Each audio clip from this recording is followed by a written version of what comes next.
Welcome everybody back into Nerd Sesh. As always, I'm Carson Brabber and alongside me is Logan Camden, and today we are continuing our NFL season preview content by giving you all one hot take about every single team in the AFC. That's right, baby. Nothing but hot takes, because we're the mainstream media and all we care about is clicks, and you've all been clickbaited, and it's going to be 2 hours of hot takes, nothing else. That's pretty much all that needs to be said. I'm not going to lie. You guys will maybe have to give us a little bit of leniency on some of these hot takes. Some of them probably aren't going to be that hot because guess what? I'm not going to say something I don't think, and I don't have a flaming hot take about every single team. But nevertheless, that's the format. That's the goal. Let's start with the AFC East slogan, and let's start with the New England Patriots, a team that is getting some buzz after winning a whopping 4 games last year. What is your take for them? My big take is centered around their future franchise superstar, and that's Drake May. I wanted to get hot with the Patriots in a team scale. Honestly, like you said, I wanted to get hot with all of these teams on a team scale. I'd love to say, this team's going to make the playoffs. This team's going to make the playoffs. This team's going to make the playoffs. Unfortunately, only 7 teams can. Yeah. So I'm not going to be disingenuous. I'm not going to say something I don't believe in. So I don't believe in the Patriots as a whole yet. I don't believe they're there yet where I really anticipate them making the playoffs. But I do anticipate Drake May taking a substantial leap. And so my specific take is I think Drake May goes for 4,000 total yards at least and at least 25 total TDs. I think when you look at the situation that Drake May was dealing with last season, this is no hyperbole. It's one of the worst offensive situations I've ever witnessed a rookie quarterback go into. And that's saying something because, you know, anytime you go in the top of the draft, you're normally not going to the best situation. I didn't think Caleb Williams went to the best situation possible with his circumstances, with his offensive line. But, like, Drake May was in a different, like, tier completely from anybody else last season. And like I said, anybody I've seen in a long time. One of the worst offensive lines in football. Not only that, I think the worst receiving core in football. You know, he wasn't completely devoid of targets. Like Hunter Henry and Austin Hooper are all right, but those are literally like his 1 and 2 targets. Like, I think this season with a revamped offensive line, granted, I don't love all of their talent. Some of these guys are older veterans that I expect to retire in 2 to 3 years. You've got a pair of rookies that are probably going to start on this offensive line. I do like Will Campbell a lot. I think that guy's a stud. So kudos to them for picking him up and shoring up that part of their line. But they should at least be improved. Like, that is the measuring stick I'm going with the offensive line, going from one of the worst in the league to hopefully close to average. And then I do think the addition of Stephon Diggs is a meaningful one to me. Now, Diggs obviously isn't at the peak of his powers. That was back in Buffalo and Minnesota. But he's consistently produced with whatever quarterback has been back there. And Diggs is so clearly going to be the best target that May has had going into his second season. And you look at what he did last year, I think the numbers can kind of undersell how good Drake May was. He had 2,700 total yards in 17 TDs in 13 games. 400 of those are rushing yards. And so you look at what he would need to do to hit these totals. He needs to add about 30 total yards per game and add in a couple of TDs. So I don't think the Patriots' skill position talent is going to take this massive leap where they're going to elevate Drake May, but I expect improvement from May individually, and I think all the surrounding talent will lead to just more overall offensive success for May and the Patriots. I like the take. I'm a big Drake May guy. In fact, we ranked our top 10 quarterbacks, and I posed the question, if there's one guy who's a dark horse to make a jump onto this list by the end of this coming season, who would that be? And my answer was Drake May. I just think he has so many phenomenal tools, like really elite arm talent, phenomenal size and frame, and really good mobility. I mean, ridiculously effective as a scrambler last year, but also that ability to extend plays, and then with his mobility and arm talent, create out of structure. I love his creativity. I love his audacity. Like, I was very impressed by what he did in actual football hell as a rookie, like you mentioned, Logan. Bottom tier offensive line, worst group of pass catchers in football last year, I would say, and they improved in all those categories. The offensive line is still probably going to be bad, but they draft Will Campbell. They at least bring in Morgan Moses and Brad Berry, who were mediocre last year. But nevertheless, they're investing in the position. I do believe in Campbell as a building block up front for them. I think their pass catchers are still pretty darn bad in the scheme of things, but I also think they improved from being like literally the worst group in football. I don't view Diggs as a real number one anymore. I think he pretty clearly regressed in 2023, and down the stretch of that year was getting outproduced by Khalil Shakir in Buffalo and by Dalton Kincaid in Buffalo, and just increasingly got phased out of the offensive approach as a focal point. And then last year, tears his ACL, didn't give you outstanding production before that in Houston. So that's what you have to understand. This is not a top 20 receiver in the NFL anymore. But he's still a great technician. He's still a great route runner. I do think he'll be productive. And as you mentioned, he's a big upgrade from what they've had. And then you scale everybody's roles down, and it's like, all right, Pop Douglas, Hunter Henry, if those guys are your second and third targets, they're okay. We'll see what Kyle Williams, who they took in the third round, can do as a rookie. But really, when it comes down to this offense, you're looking at Drake May, and you are trusting him to make this a competent group. I am going to take this take to a team level, though, Logan. I think the Patriots are going to make the playoffs. That being said, I don't necessarily love this roster. I do think I'm putting a lot of faith in Drake May to, again, elevate this offense to a respectable level. Honestly, the thresholds you put out there, I might even bump him up a little bit. I'd say give him 30 touchdowns. I'd say give him 4,200 total yards. Like, I am a true Drake May believer, but I think you understand that this team is probably going to win games primarily on the back of a defense, which they spent aggressively on and which has a real opportunity to improve. Like just this offseason, they bring in Milton Williams. They bring in Bobby Spillane. They bring in Carlton Davis. They bring in Harold Landry. Like those are legit good starters to add at every level of the defense. And you're building on what is one of the better secondaries in football with Christian Gonzalez, who was flat out elite. Now you bring Carlton Davis in. That's one of the better corner duos in football. Jabril Peppers has been really effective. He was banged up last year, but I see a much more solid all-around defense here. And I just kind of expect a Mike Vrabel coach team to be very buttoned up. Like I think this is a team that's going to be very well prepared, that's going to win in the margins, that's going to really max out their talent to a reasonable extent on both sides of the ball.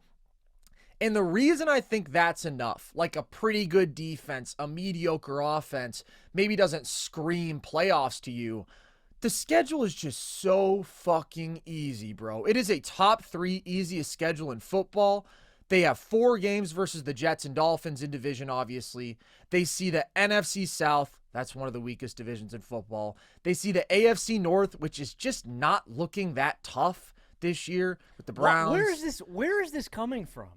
The AFC North not looking that tough? I really don't get where this consensus is coming from. Do you think people are scared of the Steelers right now? Do you think people are viewing the Browns as an average football team? I just can't believe that people are like taking these teams for granted. I really don't think the Steelers or Browns have fallen off the wagon. The Browns defense is still going to be solid. They have no idea who their quarterback is going to be. I just don't think the Browns are going to be they won 3 games last year. Pushover every single week. Like I think last year was I'm not going to say the anomaly, and I'm not expecting this team to make the playoffs like they did. Like this team did 2 years ago, but they did make they were the only team in NFL history to make the playoffs with 5 different quarterbacks starting. And obviously, I don't like the quarterback situation, but I think the AFC North is still going to be a dogfight. I don't know, man. I think the Ravens are a flat-out elite juggernaut. I think the Bengals are a very flawed team. There's a reason they won 9 games. I think the Steelers are going to be probably again in that 8-9 win range. So funny. The Steelers are going to win double-digit games again, man. Okay, man. We'll see. You say maybe this with every a negative year. Point differential. You do realize you say this every year, right? Okay, and they win 10, and they're the worst 10-win team that anybody's ever seen in the history of football. The AFC North was not a very good division last year. The Ravens were great. They had 2 mid teams and 1 terrible team.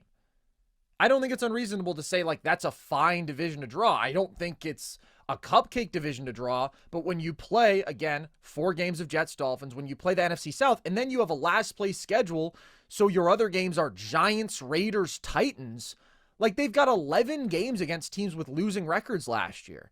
So I just think when you have an opportunity like that with the schedule, it's not hard to find your way to 9 to 10 wins with passable offense in a pretty good defense. Should they go 3-1 against the Jets and Dolphins combined? Probably. Could they go 3-1 against the NFC South? Absolutely. Can they get a win or two against the AFC North? Absolutely. Can they go 3-0 or 2-1 against the Giants, Raiders, Titans? Absolutely. Like, all of those are reasonable benchmarks to hit. So that's really what it comes down to.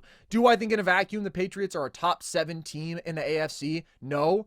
But the schedule is just so light that I think there's a real opportunity for them there. Yeah, I mean, I think the Patriots are going to win 7 or 8 games. I think this team is 2 years, or not 2 years. 2 years is in like the last. I think they're a year away from this year until they're going to be like in real playoff contention. I agree that the schedule's not all that, but I don't think this linebacking core is that good. That's the significant flaw I would point out. Really? You're not moved by Bobby Spillane and Harold Landry? Landry was good, 2-3 years ago. I think he's all right, and then Landry had a good year. I mean, he's a great run defender. He was productive as a pass rusher, not like a ton of pressures, but he got his sacks in there. I think he's good.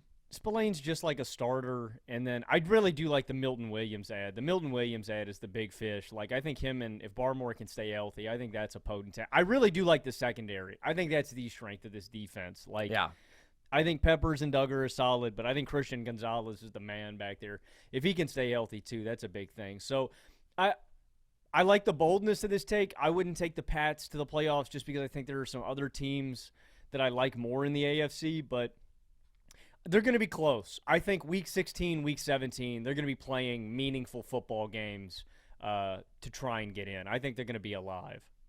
Good news is last 2 weeks of the year, they go Jets-Dolphins. Those are nice games to have at the very end of your schedule. Let's talk about the big daddy in this division, Logan. My beloved Buffalo Bills. Sort of a tough team to have a hot take about because they've averaged over 12 wins a game since 2020. They averaged 1.4 playoff wins per game in that time. Those are both second in the NFL. You can guess the only team who's above them. But what is your hot take for Buffalo? They're going to the Super Bowl. I think this is the year. I'm going to take Buffalo to do it. I don't know who I'm going to have win because I don't know exactly who I'm going to take out of the NFC yet, but I'm more confident in the Bills this season than I have been ever. I've wanted to do this, but I've been hesitant just because of my ultimate belief in the Chiefs, and I just think the Chiefs have taken a little bit of a step back. Now, I'm not going to go as far as some people have said that the team's cooked. They're not going to make the playoffs this year. I think a lot of the noise surrounding Kansas City is pretty nonsensical considering the fact that that team won 15 games last year. That being said, I do think the Chiefs are vulnerable in a way that they haven't been. And I think that got a little overblown last year because of one game against a dominant football team in Philadelphia. To me, that football game said way more about the Eagles than it did the shortcomings of the Chiefs. But the Chiefs division got a little bit tougher. I think the AFC has continued to get better and better, so I don't think any game is going to be a pushover. And this just feels like the year for me where the Bills are going to break through. Like, this team has gotten as close as you possibly could have gotten against the Chiefs now 3 separate times where it is down to the wire. They had an opportunity this last season to beat Kansas City. Like, I mean, they just consistently come up so close, and Josh Allen has pulled his weight every single step of the way. Like, we did this in our Top 10 QBs episode, but he's one of the greatest statistical per-game playoff performers ever when you were looking at stats. Like, so that's the biggest reason, is just my faith in Josh Allen. I think Josh Allen can do it, can lead the Bills to the Super Bowl. They re-up with James Cook. I think this is one of the best offenses surrounding Josh Allen in totality that he's ever had. Last year, they really tapped into the run game with James Cook in a way that they hadn't been able to in the Josh Allen era. He had been one of the big offensive engines. Now I think some of the pressure has been alleviated off of his shoulder with the running game, and I really like this offensive line. The skill position talent isn't like tops of the league, but I'm expecting a little bit of a leap from Keon Coleman. I think Khalil Shakir is solid. I think Dalton Kincaid is a really great tight end. And then defensively, the only real flag I still have is somebody's going to have to take that step up as the lead pass rusher. Joey Bosa obviously is that guy that they get in free agency. I just don't think Bosa's the guy that he was a few years ago. He's definitely the best pass rusher I think they've had. certainly. But I'm hoping that somebody else in that group can take a step up alongside Bosa. If it's Ed Oliver, if it's Russo, but all-pro middle linebacker Matt Milano's back, and DeMar Hamlin's not going to be starting at safety anymore. So, I just think this team has gotten so close, and they haven't lost a ton of personnel. That's one of my favorite things about Buffalo is just their continuity, that they've been able to consistently have the same guys in the house, and they're running this thing back again. And I think they're just going to stomp through this division, and they could get the 1 seed. I just think this is the year for Buffalo, man. I think the AFC is more open than it was last year.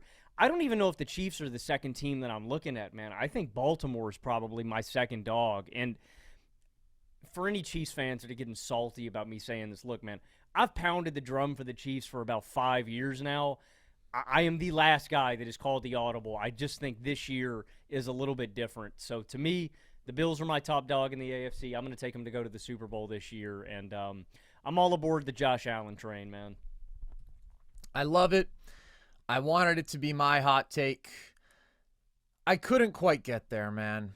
And it's so close. I mean, it's basically a toss-up, and we're on paper, and we're still in preseason, so I'm sure my opinions will change as the year goes on. But I just look at the Ravens roster, and I just think it's a little bit more complete. I think that they're a little bit more talented. And to me, those are the top 2 this year. I think it's a big 3. I still have Kansas City in that big 3, but I do think there's more questions about their roster than ever before, and where the Ravens and Bills are both improving. I think the Chiefs have regressed a little bit.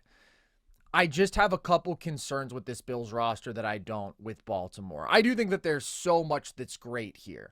And it is such a given at this point that the Bills are going to win their division, that they are going to win a playoff game. And there's only 2 teams in football that you can say that about who have done it every single season for the last 5 years. It's the Bills and it's the Kansas City Chiefs. So that standard is monumentally high. And I think last year was the most stability that the Bills have ever produced. Now, there were still some volatile moments defensively, some ups and downs there, but the offensive formula, with them actually putting together an elite offensive line, being that great in the trenches, being that effective in the run game, having more high percentage, low risk offense with running on early downs, with the screen game, it just made them so reliable week after week, and they've been a reliably great team. But like you said, more of it used to rest on the shoulders of Josh being a superhero, whereas now it's like, Josh, you are going to be hyper efficient. You are never going to make mistakes. This guy had the lowest negative play rate by a quarterback with his volume in NFL history last year when you're combining sacks and turnovers. And then when we need you to, you're going to still be able to do the incredible superhero stuff. And that made this the most effective Bills offense we've seen. They were, before they sat everybody in the final week of the season because they clinched their seed, one of just 6 offenses this century to average at least 3 points per drive. And I really do like the identity that they've put forth. I understand some people were a little critical of them maybe at times in the playoffs getting a little bit too conservative, a little bit too run heavy, and not letting Josh put the cape on quite as much. And I think there's a perfect balance to be struck there. But overall, the balance that Joe Brady has introduced into this offense and the improvements they have made in the offensive line, it just makes this the best Bills offense that we've seen, even as they don't have a Stephon Diggs and there's not a receiver who they're paying a bunch of big money. And I really like Khalil Shakir, but he's probably not a top 20 wide receiver in football. Nevertheless, you trust Josh's ability to elevate you in the run game, do special stuff in the passing game, and just to be so efficient both through the air and on the ground in totality. I think the offense is probably the best in football. It's the offense that I trust in football the most, at least. It just all comes down to the defense. And that is no new story for the Buffalo Bills. If you look at their playoff exits, put up 29 points this year, let up 32. Put up 24 points last year, let up 27. I mean, against the Chiefs in 2021, they let up 42. Against the Chiefs in 2020, they let up 38. It's actually ridiculous. In 3 of their 5 playoff losses since 2020, they had single-digit pressures. And in the game against Cincinnati, which is not one of those 3 games, they had exactly 10 pressures. So that is really like measly pass rushing production. Just for context, there's only one team in the entire NFL that averaged single-digit pressures last year, and it was the Carolina Panthers. And so they have this group up front this defensive line where everybody has their moments. I thought Greg Rousseau had a really, really nice season, and I do actually consider him the star of the defensive line at this point and the best pass rusher. I'm not expecting Bosa to outproduce him this year. I think Rousseau is the guy you look at, and he's supposed to be the best of the bunch. And then you get into the AFC title game against the Chiefs, and his presence is nowhere to be found. So Ed Oliver had like an all-pro caliber season in 2023. He wasn't quite as good last year. AJ Epinesa gives you some solid production, but again, hasn't been able to have that big impact game when they've needed it most in the playoffs. And maybe Bosa is that guy, or maybe Bosa is the part of the whole that pushes them over the top where they're collectively able to get enough pressure. Because even though his sack numbers aren't big last year, and obviously there's availability concerns with him, like his pressure numbers are still pretty good. I do still think that he's an effective player when he's available. Is he a star? No, but I think he's still good. I just don't know, man. I still have that question. And then safety is the other spot that I look at, and I'm still really concerned. Like Cole Bishop, to me, I don't know if he's a Super Bowl safety right now, man. Like, I think the Bills all of last year were trying to figure out ways to compensate for the weakness at safety. I think that remains the case this year. And then there's also stretches throughout the year where they really struggled to stop the run, and that's where Daquan Jones wasn't quite as effective last year. And again, Ed wasn't quite as good on the interior. So it's just more of a mixed bag for them defensively, where I look at Baltimore and I'm like, maybe I slightly prefer the Bills' offense, but they've got a top-tier quarterback, and they've got a top-tier running back, and their offensive line is good enough. It's not the Bills, but it's good enough. And their pass catchers are very, very solid and the best that they've ever been around Lamar right now.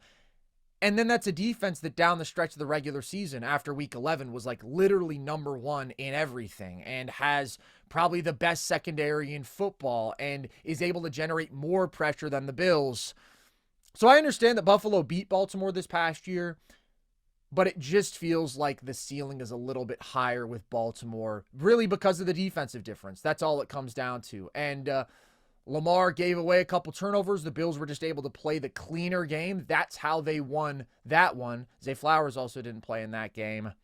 It's really, really close, but again, it just comes down to me having a couple more questions about that Bills defense. And they have their moments, they have their stretches, but we've seen the playoff struggle so many times. They tried to mix things up a bit in terms of approach versus the Chiefs this past year, where they were playing more man. They weren't dropping into the same predictable zones.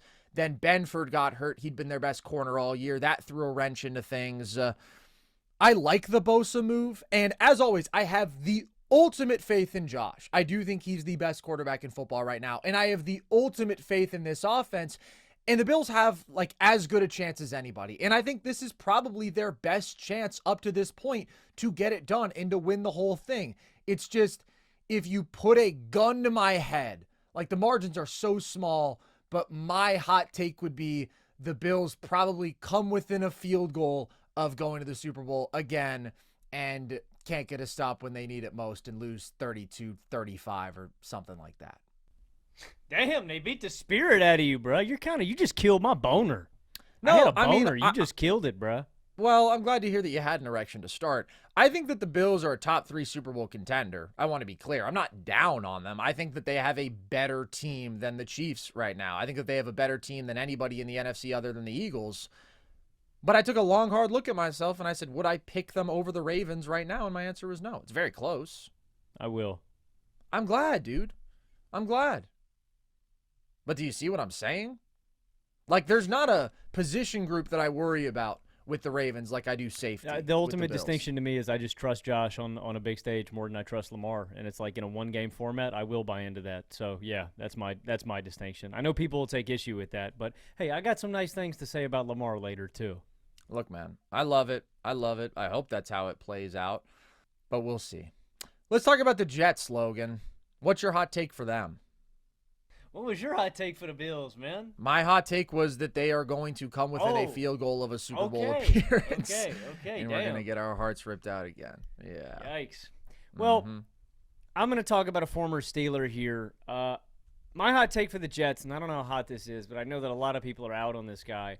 I think Justin Fields is going to prove he's a starting level quarterback, and I know people have been making this take periodically. If it's his last season in Chicago, if it's first season in Pittsburgh, and now he's in New York. I know there's a lot of negative stats about Fields. I mean, the most prominent one I can think of is like the 23-point per game stat or whatever, where Fields has never won a game in which another team scores more than like 20 X amount of points, and like they use that as this damning stat. The thing that I don't want to get lost in all of the discourse about Justin Fields is the fact that he had the best season of his career, in my opinion, last year in Pittsburgh. And maybe not full season in totality, but I thought we saw the best stretch of football in Justin Fields' career. And some people may hear that and scratch their heads. Oh, well, you know, he rushed for 1,000 yards in a single season as a quarterback. Isn't that impressive? Yes, but I thought you saw Fields showcase the most passing promise and poise that we've ever seen. One, I don't think the raw numbers are going to do Fields any justice early on in the season for Pittsburgh. Fields had multiple like 40 and 50-yard pass plays that were negated by penalties to George Pickens, where he did connect on shot plays. He had other plays that aren't going to show up in the stat sheet where he's hucking the ball downfield and he's drawing pass interference calls. Also, I don't think you should take a ton away from training camp or preseason because he is dealing with a pretty significant foot injury right now. I just don't think Justin Fields is at 100% as it stands. If that dislocated toe lingers on into the regular season, I will be a little bit concerned. That is a pretty significant injury in terms of planning for a quarterback and making throws, but also for a guy like Fields, who his number one quality as a quarterback is creating out of the backfield, out of structure, and scrambling. That being said, I just think people are way too low on the talent that is Justin Fields. I think he has got more experience. I think he has more reps now. I think he has experience in different offensive systems. And this is the prove-it year for Justin Fields. Like, his back is against the wall. If he doesn't do it this year, he is likely either out of a job in the National Football League or he is going to be destined to be a career backup for probably the next, 3 to 5 seasons. And I just look at this as he's a guy I believe in. Like, I look at this as gut check time for Justin Fields, and I do buy into him. I just think that last year I saw a lot on stuff on tape that encouraged me about Fields. Unfortunately, he got injured, and he didn't get to fill out, finish off the season with Pittsburgh. They turned to Russell Wilson, but I still think Fields is a starting caliber quarterback, and I'm not saying he's going to lead the Jets to the playoffs. I'm not saying that he's going to be a Pro Bowler or anything like that. My take is I don't think the Jets are like the worst team in football the way people are anticipating them winning 3 to 4 games. I think this team wins 7 to 8. And don't get me wrong, that's not groundbreaking. It's not Justin Fields is a franchise savior or anything, but this year I think he proves he's a starter, at least in this league. Do you think that he's better than Aaron Rodgers right now? It's close. I would put Fields and Rodgers and, honestly, Russell Wilson probably all very close together. Like, I don't think the margins are that far between any of the 3 quarterbacks. I think Rodgers is at the top of that list, but yeah, I would go Rodgers, Fields, Russ, but the names that would be in between them, there's not that many. They're all probably in the same tier. Somewhere in the 20s if you were to rank all the quarterbacks in the NFL. I don't think that's unreasonable. I think that I am a little bit lower on Fields than you are maybe. I did think that he did some promising stuff this past year. I thought it was the best that he's ever played. I thought it was the cleanest that he's ever played. That being said, I do still just think the fundamental flaw for him remains the processing speed, the ability to quickly diagnose passing opportunities, the ability as a pure drop back passer. That's always going to be the red flag with him.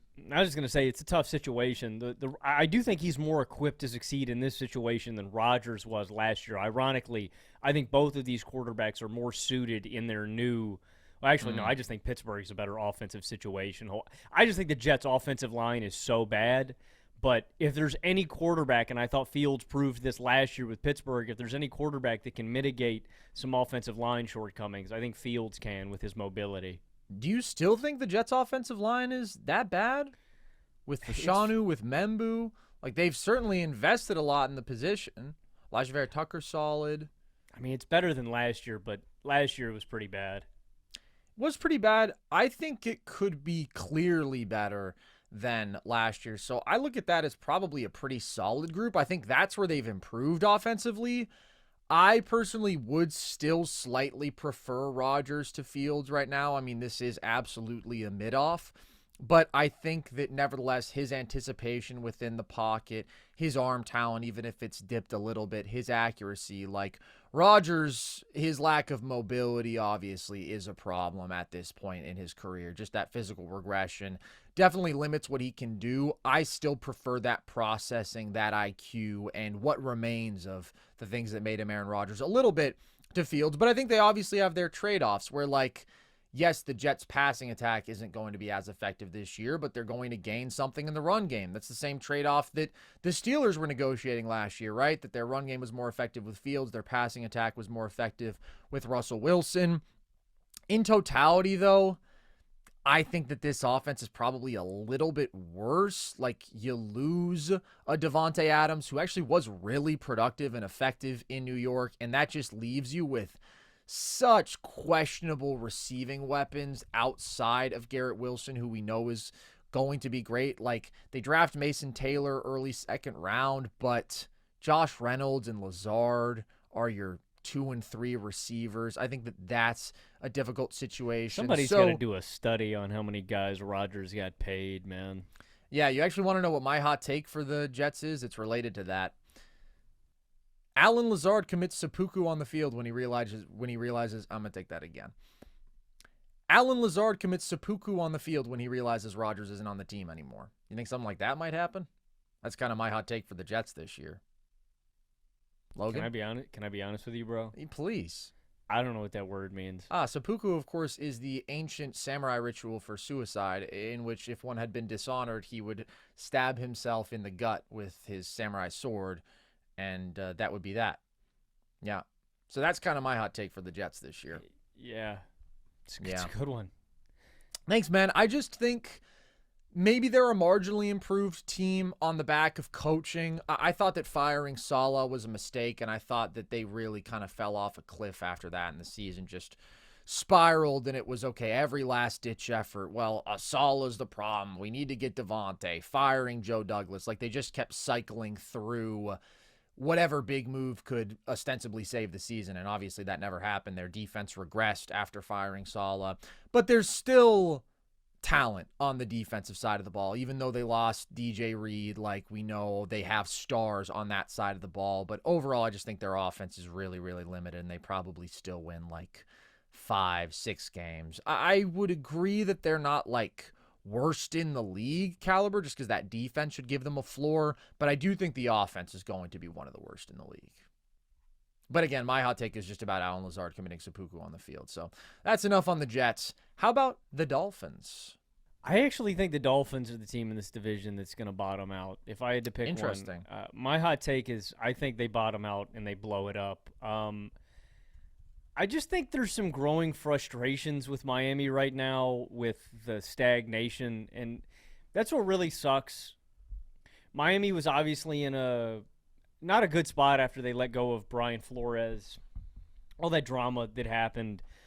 They wanted to intentionally tank under Flores. Flores wanted to win games. They're in this kind of abyss. You know, they were in no man's land. And what sucks for Mike McDaniel is he came in so hot and so good that he set expectations too high. It's like when Dan Campbell came in Detroit, they lose all those games out the gate, and then they go blistering hot down the second half, and they just keep going.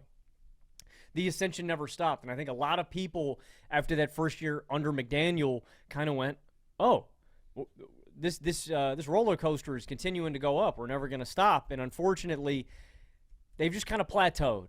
And right now, the Dolphins have the longest playoff victory drought in the NFL. They haven't won a playoff game since 2000. I think that's a frustration. Now they've missed playoffs in back-to-back seasons. I will give them credit. They finished last year super strong despite all the injuries that happened to them. So I do want to commend Miami for that. It was an impressive end of the season because they were just in absolute despair. But I do have some concerns. My one concern, and sometimes this can get overblown, I worry about Tua being healthy. And I think you just have to mention that at this point. With his concussion history, with all of that. And it's not even like Tua's size, man, because it's like, I just think, Carson, as I get older, I think there are guys who know how to take a hit, and I think there are guys who don't know how to take a hit. Like Jaden Daniels, I thought was too small to play the position. And I think Jaden can get ragdolled, and I think he can get banged up and bruised by these really big D linemen. But I think he knows when to take risks, when to make a business decision, and how to fall. I don't really think Tua knows. And I really think Tua would – I know they've said they put him in this and jiu-jitsu, and I don't think Tua knows how to take a hit or knows how to make business decisions like that. And so it does scare me. I think he could miss some time again if he takes a bad hit. My second concern, I thought we saw a little bit of regression from the offensive line last season. I don't think they're as solid as they were. The talent is all there, right, with Reek and the scheme. But if you don't have the big boys up front, that's where I do have red flags where it's like, okay, I trust Tua to execute the system, and I think the skill position talent's there. But if you don't have the offensive line with it, I just can't buy into you fully. And then I do think there are some red flags about the defense. They add in Melifonwu and Ashton Davis to the secondary. I think those are good additions. I still don't love the secondary. Chubb and Phillips are both coming off of torn ACLs. I don't know if they're going to be at 100%. They do lose Calais Campbell. I think that's a big loss. I like Seiler in the middle. I'm glad he came back. He was awesome for them last season. But to me, this team just feels like – I feel like they're destined for like a 6-win season and a hard look in the mirror at the end of the year. And I could be wrong. Maybe Miami bounces back, wins 9-10 games, makes the playoffs or something like that. I just feel like it's more likely their trajectory they've been on, the players they've lost over the last 2 seasons – I feel like they're destined for a low point, and that low point feels like this year. So my take is I think they bottom out, they win 5 or 6 games, and I think Miami probably blows it up at the end of this season. And I don't necessarily mean like they dump Tua or they dump everybody, but I think Reek is probably gone. I think Mike McDaniel is probably gone, and I think they do some major restructuring. So I have kind of a similar take. This does feel like probably the last year of the Dolphins as we know them. And it's exactly what you said. I think that Mike McDaniel is a victim of his own success in the sense that he came in and immediately elevated this offense and elevated Tua's production. Like, say they win 3 or 4 games that first year and then they do this, I think the perspective would be a little bit different around Miami. You get right to the playoffs, then you win 11 games in his second year, and you're a ridiculously explosive offense. And so you set that bar for yourself, and you invest big in quarterback, and you invest big in both receivers, and it's like, this is our identity, full speed ahead. And then last year happens, it's disappointing, you're never really in the playoff mix. Injuries are definitely a part of that. But injuries could remain a factor here. Like, I am just very much hoping that he does not have to go through another concussion. Like, we're just talking about such real life impact here that it's very scary, and it is a tenuous situation with him. So you never know. That's kind of the only world in which I can see them bottoming out, though. Because, like, even considering Tua missing 6 games last year and the fact that the passing attack without him just took such a big hit. Like, I am not a Tua guy just because I think he has so many limitations that are costly in certain big game, high stakes settings against really good opponents. Like his lack of arm talent, his lack of mobility, his overall lack of creation. Those are things that tend to get exposed against the best in the biggest spots. But when it comes to just standing in the pocket, making accurate throws with anticipation within 2.2 seconds of the snap to wide open, really fast receivers, are not even necessarily wide open. Just like executing the scheme within structure, Tua is really damn good. And that's why his numbers often look so good in the regular season. And when you compare him to the alternatives, like the backups just couldn't do that. Tyler Huntley just couldn't do that. Skylar Thompson just couldn't do that. And so there was a big drop off. If Zach Wilson comes in this year, I'm not going to bet on him being able to do that. So that's the reality. There is a significant drop off without him, regardless of what you think of Tua. And when he's out there, he's good at what he's asked to do within this offense for the most part. The skill position talent is phenomenal. The speed in this offense is still ridiculous. I think Mike McDaniel is an excellent offensive coach. They lose Jonnu Smith. If anybody is going to find a way to revive Darren Waller, I think this offense is among the handful of best bets. So that's where I feel like if they're pretty much healthy, they should probably bounce back to being like a top 10-ish offense. I don't think they're reaching 2023 heights again, But I do wonder if the defense takes a bit of a step back and if they just end up being very mediocre again and they're an 8-win team and they're third in their division. And that just feels like you'd reach a boiling point where because you have reached higher heights, you're just so frustrated. I think that would very likely mean that Reek is gone because there's already been so much drama with him and they have an out with his contract. So I just think most likely Tyreek Hill is not going to be a Dolphin next year. Tua, they're pretty damn committed to.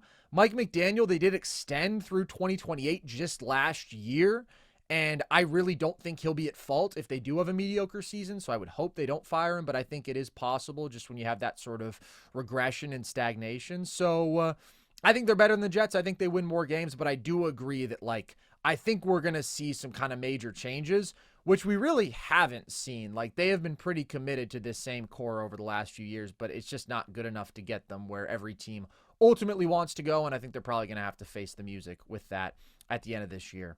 Let's move from my division to your division, Logan. The AFC North. Let's start with those Cleveland Browns who you are going to bat for. What's your hot take for them? You know, I could be very wrong with this take. I wanted to get creative because I don't think there's a lot to be optimistic about in Cleveland, but I am very fond of one of their quarterbacks. My take Kenny is going to Pickett! Small hands Kenny! Shedeur Sanders proves he's the Browns' QB of the future. Now, I'm going to keep this very open-ended, so no matter what happens, I can be correct. Classic. Hedge. Let's see the hedge. Basically, what I'm going to say here is even if maybe it's like one game at the end of the year and it's meaningless and he balls out and I'm going to go, yeah, you guys remember I told you he was going to be sweet. I have a lot of predictions on the Browns quarterback situation. My first prediction is that they will – it's not even a prediction. Here's a suggestion I have for Cleveland. You tell me what you think about this, Carson. Okay. I think they should send the worst quarterback out first because I think whoever you are playing is getting sent to the Wolves. So, my first quarterback, I would send Kenny Pickett out there Get him out to there. shit his pants. What do you think? I don't think that that's unreasonable, the whole send him to the Wolves idea. Kenny would just be a straight-up sacrificial lamb, though, because he has no argument. He has easily the worst argument of anybody to be the starter for this team at any point this season. It's a classic football trope, so forgive me if you've heard this before, but it's when you have this many quarterbacks and this many unproven quarterbacks, the favorite guy in the room for the fans is always going to be the backup. And right now, the fan favorite is Shedeur Sanders or Joe Flacco. And so I think if I was the Browns, I would either send out, and this is so mean and so cruel, but I would tell Kenny Pickett or Dylan Gabriel, like, look, I'm giving you guys the opportunity. You prove to me on the field that I shouldn't and can't take you off. And if you do that, the fans will love you and we will. Unfortunately, I think whoever goes out there, if they have one bad game or two, I think the fans are immediately going to turn on them and call for the backup. And I think they could even do that to Flacco, man. If Flacco had like a bad 3 or 4 week stretch or something like that, I think you could see a heel turn. And the fan favorite, the guy in town that everybody is going to fall in love with, that has fallen in love with, is Shedeur Sanders. That being said, I'm not just saying that because circumstantially I think the Browns season could play out like this. I really do believe in Shedeur. And what it really comes down to for me is his poise and his comfortability in the pocket. Like, they're just young quarterbacks that you watch. And for me, I don't know how you feel, Carson, as I've grown in my evaluation of quarterback prospects.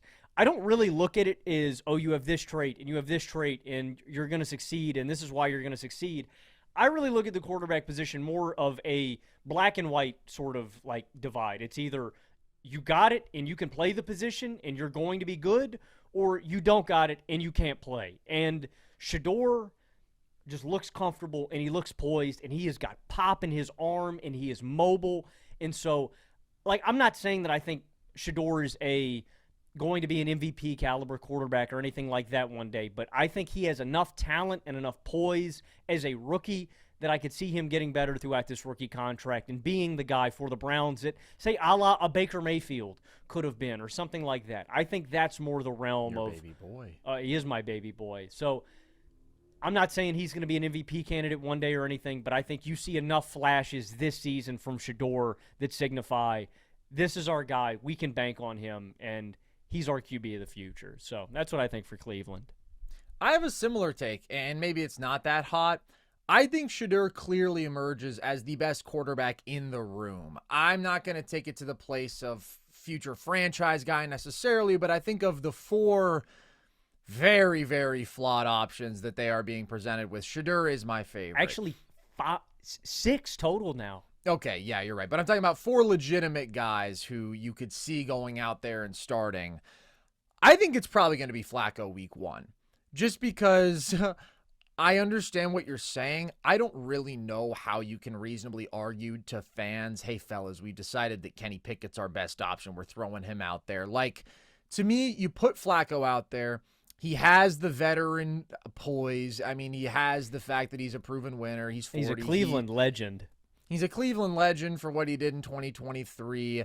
He is such a statue. It is absolutely ridiculous. It's like basically beyond comparison, and that is obviously a problem. But he's better than Kenny Pickett.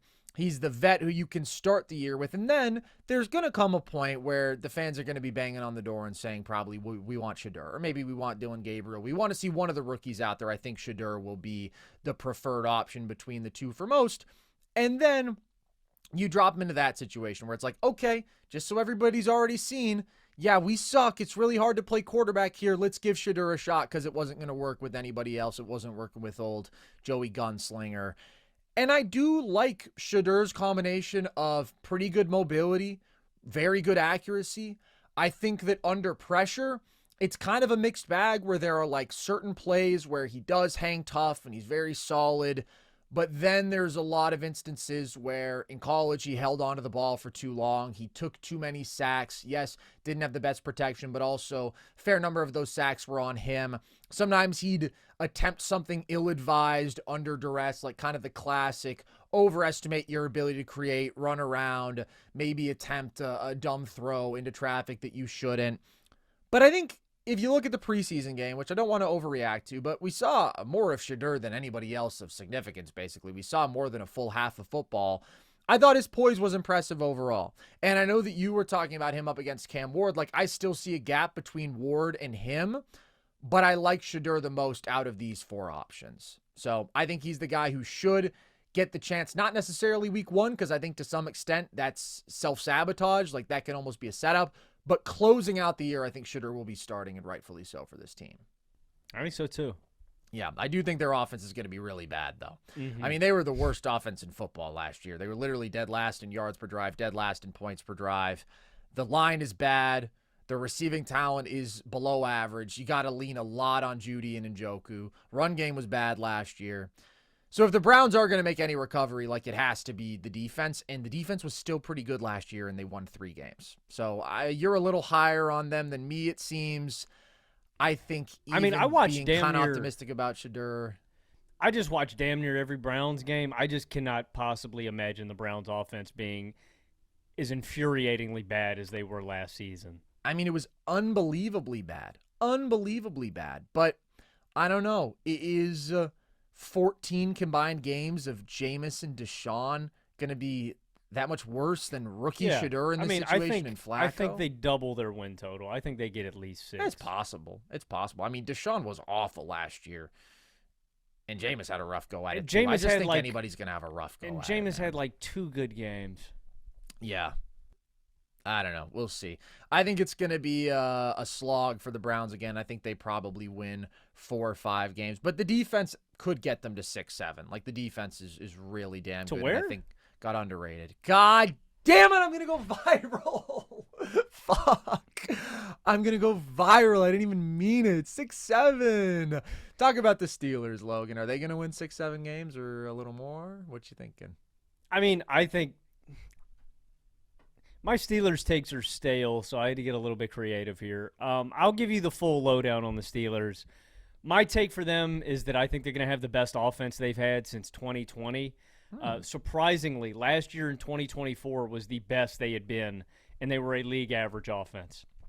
Just to give you a little scope into what the state of the Steelers' offense has been over the past 5 years, they've been a below-average offense for 5 straight, post-Big Ben, basically, and 1 year with Big Ben, too. So I think they are at least at the number 12 scoring offense, or I think that's about right. I can't really imagine them going too much higher. I'd say in that 13 to 10 range. Everything, and I mean everything about the Pittsburgh Steelers offense this season is going to hinge on the offensive line play and the play calling of Arthur Smith. Now, admittedly, offensive systems can take multiple years for teams and players to get really, really comfortable. And I have seen a leap in the comfortability of the players in Arthur Smith's playbook and the confidence in his play calling. And admittedly, way better play calling than Matt Canada. I mean, like, not even close. Like, Arthur Smith, I don't think is some brilliant offensive genius, but is he 10 times the coach that Matt Canada is? Yes. Matt Canada was the worst. The reason I think that, so I'm more confident in Arthur Smith. I like some of the personnel we've added, like a guy like Jonnu Smith. I really wish that we had kept George Pickens. That broke my heart, but we do have DK Metcalf in there. The reason I say it's all going to hinge on the offensive line is basically what you just said earlier about Aaron Rodgers. If our offensive line is as bad as it was last year, Rodgers is going to get killed back there and probably get injured. Like, the good news is Dan Moore is gone, which is awesome. The Titans took that landmine, decided to pay Dan Moore $80 million a year. Mm-hmm. Smooth one, fellas. So I'm glad he's out. Broderick Jones is slotted back over to the left side. I have no confidence at all that Broderick Jones is going to figure it out at left tackle. I'm horrified. I'm scarred. He has sucked through 3 years now in the NFL. I'm not going to dress it up. He's bad. And what makes me even angry about Broderick Jones is not that he's a bad offensive lineman, it's his attitude. When he gets beat, he always looks like a petulant little child that didn't get his way. And so I think Broderick needs to, one, be a better offensive lineman, but also just mature and accept responsibility when he gets beat, because I think he just approaches the game in a very immature way. The rest of the offensive line, I really do like, though. Isaac Sumalo was injured basically all of last year. Barely played. He is a mean, nasty Samoan. Troy Fontenot at right tackle. Big, mean, nasty Samoan. Was injured all of last season. So I'm hyped for both of those guys. Zach Frazier and Mason McCormick, two big, nasty, corn-fed white boys. I like them. They're big and nasty. I love how racial you're making this. They looked good last year. Zach Frazier is an actual stud. McCormick had up and downs, but he was a good spot starter. I think he can be improved. But I feel like, I don't even need to talk about the defense, because we all know what we're getting with the defense, I feel like, at this stage. Like, the big switch is Minka to Jalen Ramsey, which I do think changes things a little bit, but you still should know what you're getting there. It's all going to hinge on how good the offense can be, what Rodgers looks like. But I really think what Rodgers looks like is more dependent on the offensive line than anything. Final thing I'll say, though, running game will be better this year. Najee Harris, cinder block feet, he's finally gone. We got Jaylen Warren in the backfield, drafted Caleb Johnson. I'm very excited about the running back tandem, but I'm just more excited that Jaylen Warren is going to have more burn. I know you were even earlier to that take than me, man. I was trying to plant the Najee flag for like a year too late. I was dragging my feet in the mud.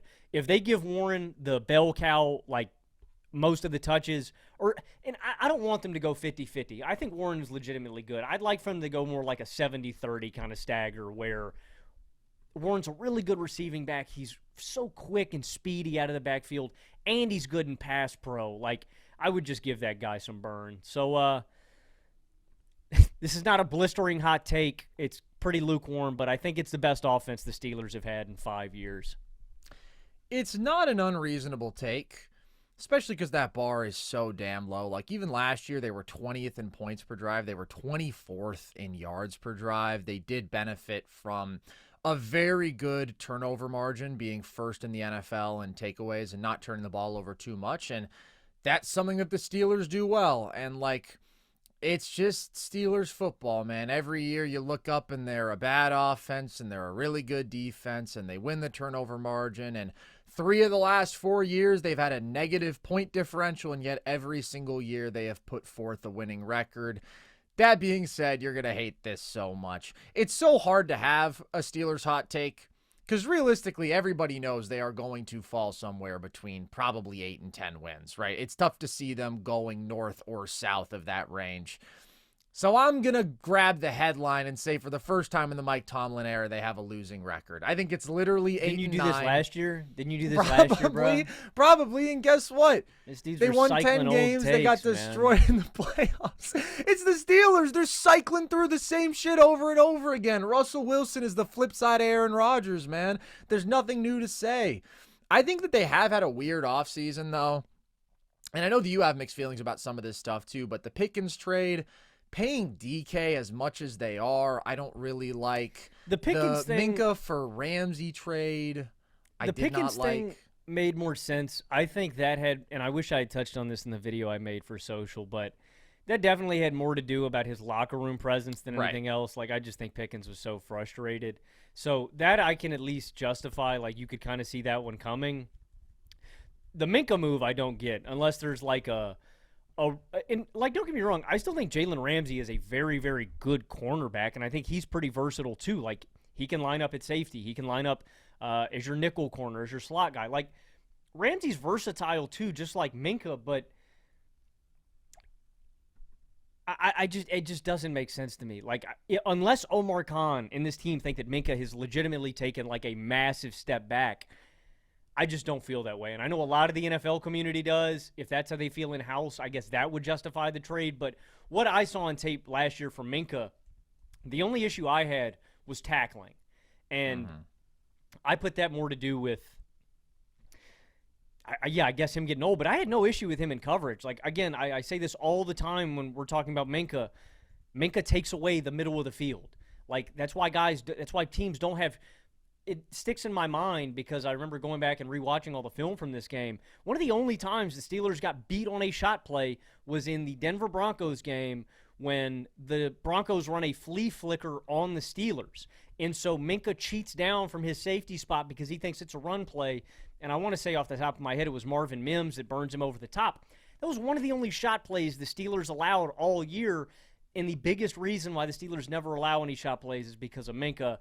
I still think he's an all-pro caliber guy. So I still don't get that one, man. I wanted Minka to be a Steeler for life. Yeah, well, if you just ignore the fact that he was already a Dolphin and now he's a Dolphin. You know what I again. mean. I know what you mean. No, I think that Minka to Ramsey is a bit of a downgrade. I also look at safety as a little bit more of a position of need for the Steelers on this roster. A need that they've created now, I guess. Do you think the Steelers' defense is better than last year? I think it's probably going to be very similar. I guess it's maybe a little bit better, but I don't know. The Minka loss matters to me. I mean, it's nice to add Slay to that group. I think the corners are going to be really, really good.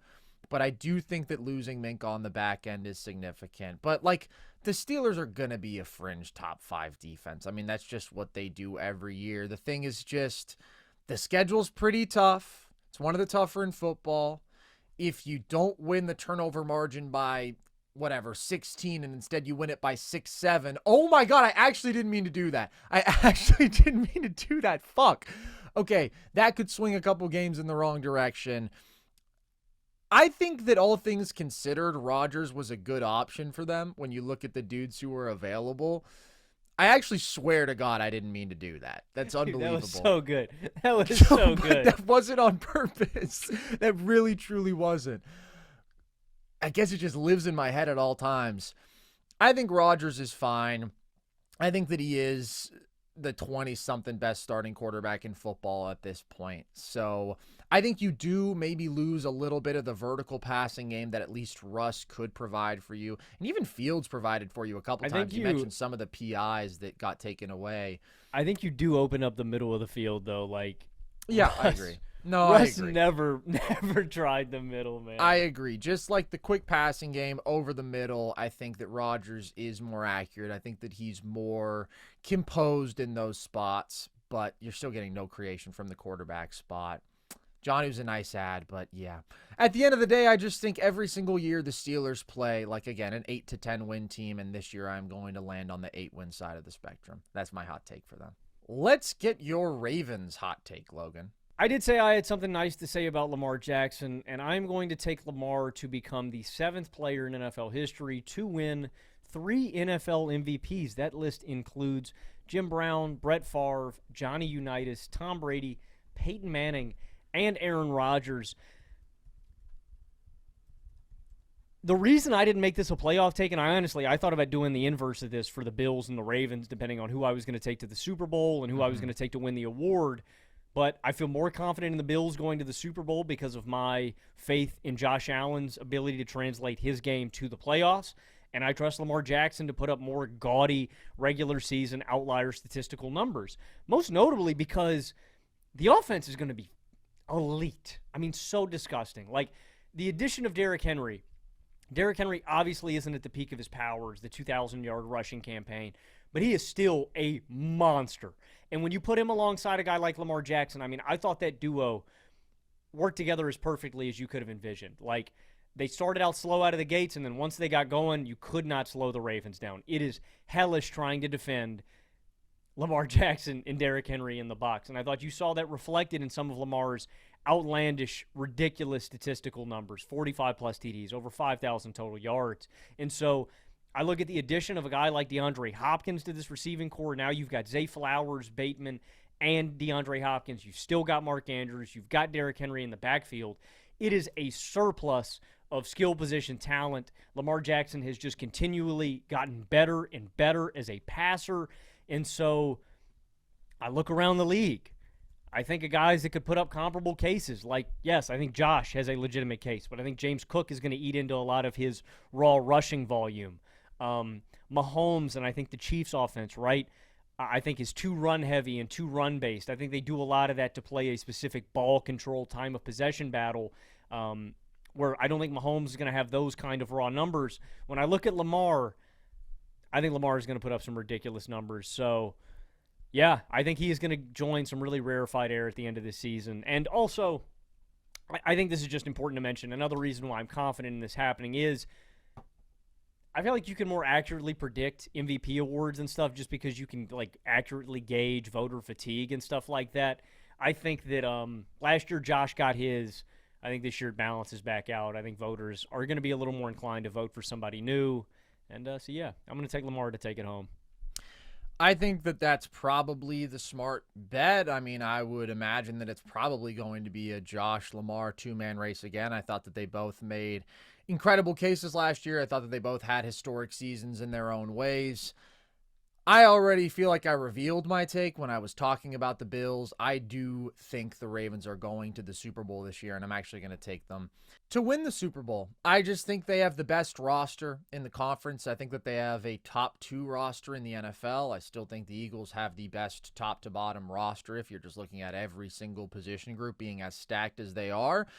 But the difference is the all-time quarterback factor that goes in the Ravens' favor. And I 100% hear everything that you're saying about Josh having been the more reliably great playoff performer. God knows I have said the exact same thing over and over again. And, like, I understand as a Bills fan, maybe it's a little ironic me not picking the Bills to go to the Super Bowl when the Ravens feel like they're big competition this year, because the Bills beat the Ravens last year. The Bills have been the more consistently great regular season team, just in terms of like never having a down season. They have been the more consistently great playoff team. Like, they've got more than double the playoff wins that Baltimore does since these respective guys took over. Now, Baltimore has had 2 byes in there that maybe deflate their total a little bit, but Josh has just been a better game-to-game performer in the playoffs than Lamar. It's really not all that close.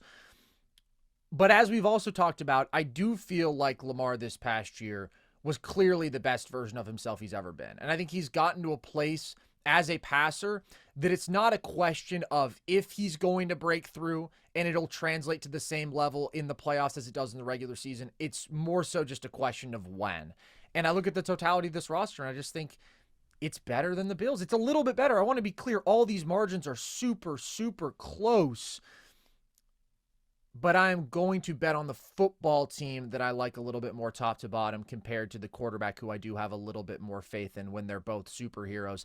That being said, this is going to hinge on so many small factors. Like, I understand also this may seem ironic just because, like, people have probably heard the drum beaten every single year of, oh, the Ravens are the best team in football. The Ravens are going to win it all this year. And they've won 3 playoff games with Lamar at the helm. That being said, I've never done that until last year going into the playoffs. That was the highest I'd ever been on the Ravens. And then even still, once it actually got to the week of the game against the Bills and Zay Flowers is hurt, I was like, okay, that's enough. That's enough of a difference. I feel like you took the Ravens for me to flip my pick. You didn't take the Ravens 2 years ago in the playoffs. I could have swore you took them to win. Oh, maybe I did. All I know is last year I took the Ravens going into the playoffs, and then the Zay Flowers injury flipped me, and I took the Bills before that game. So it may come down to something super small, seemingly insignificant like that does make a difference. Zay Flowers is a good player. He's not insignificant. But one guy on a 53-man roster, it's just insane, dude. If you look at just like some of the most basic categories, right? Net yards per pass attempt, yards per rush attempt, net yards per pass attempt allowed, rush yards attempt allowed. They were number 1 in football in 3 of those 4 categories. Pass yards per attempt, rush yards per attempt, rush yards per attempt allowed. What they're doing as a rushing offense has no historical comparison. Lamar is obviously unrivaled just in his impact as a rusher from the quarterback position, but to now pair him with one of the greatest running backs we've ever seen. I just looked up this stat. How many offenses in NFL history since the merger have cleared 3,000 rushing yards in 5.5 yards per rushing attempt in a season? There's 3 of them. The 2019 Ravens, the 2020 Ravens, and the 2024 Ravens, and last year's was the most efficient of any that we've seen. It's just such an overwhelming offensive combination with the elite defensive talent they have, where the only area they weren't number 1 last year, right, was their pass defense in terms of per attempt numbers. And even down the stretch of last regular season, they were an elite passing defense. In fact, I think number 1 down the last 7 weeks of the season. I almost said 6-7 again. I actually did. Wow. Narrowly avoided that one. But yeah, I'm going to take the Ravens. You have been beating the Ravens. You did take the Ravens 2 years ago. Really? Yeah. Well, that was beginning of the playoffs, and then last year you did the exact swap you were talking about. But you've been beating that Ravens drum for a minute, man. I guess I have. I kind of thought I hadn't, but I guess back-to-back years keep the streak alive. Go Ravens. Go, yeah. No, I'm not going to say that. No, you're totally right. You're totally right. I did pick them to beat the Chiefs going into that game. Man, I'm going to make some people angry. Do it. Just do it. I've got the Bengals missing the playoffs again. That's my take. That's my take. Like, I know this has to feel like some crazy mental gymnastics we're about to do here, but, like, I really don't think it is. Football teams are comprised of 2 sides of the football, and I really hate the defense for the Bengals again. Like, I can imagine Joe Burrow and Jamar Chase going for 5 bands and 40 TDs, and Burrow's in the MVP race, and Jamar puts up, he might lead the league in receiving yards again. Like,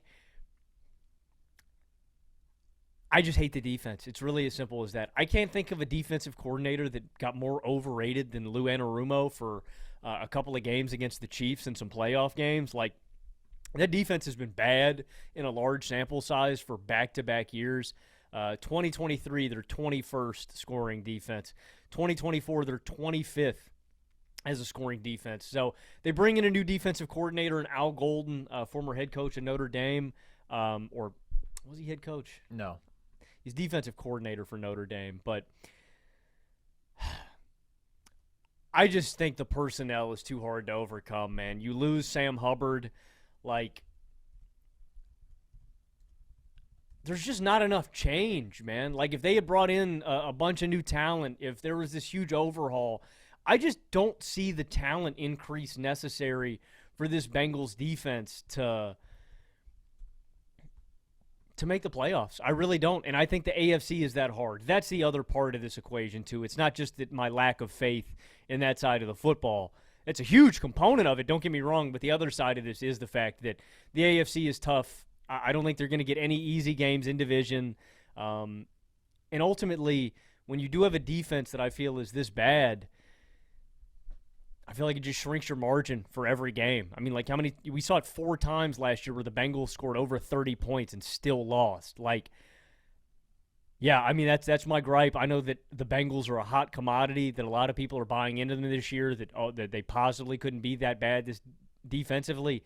I think they are, and I think they're going to miss the playoffs again this year.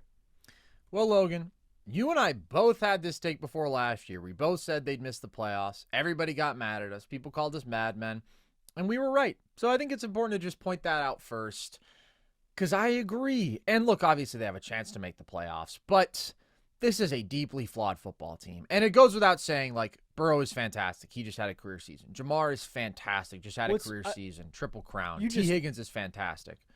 You just made me think of something, man. I mean, I think I do that. I think it's ironic. Like, ultimately, the strength of this team is ultimately its kryptonite. Like, I think it's really ironic, the fact that they have allocated so much of their salary cap to making themselves the best passing attack in football.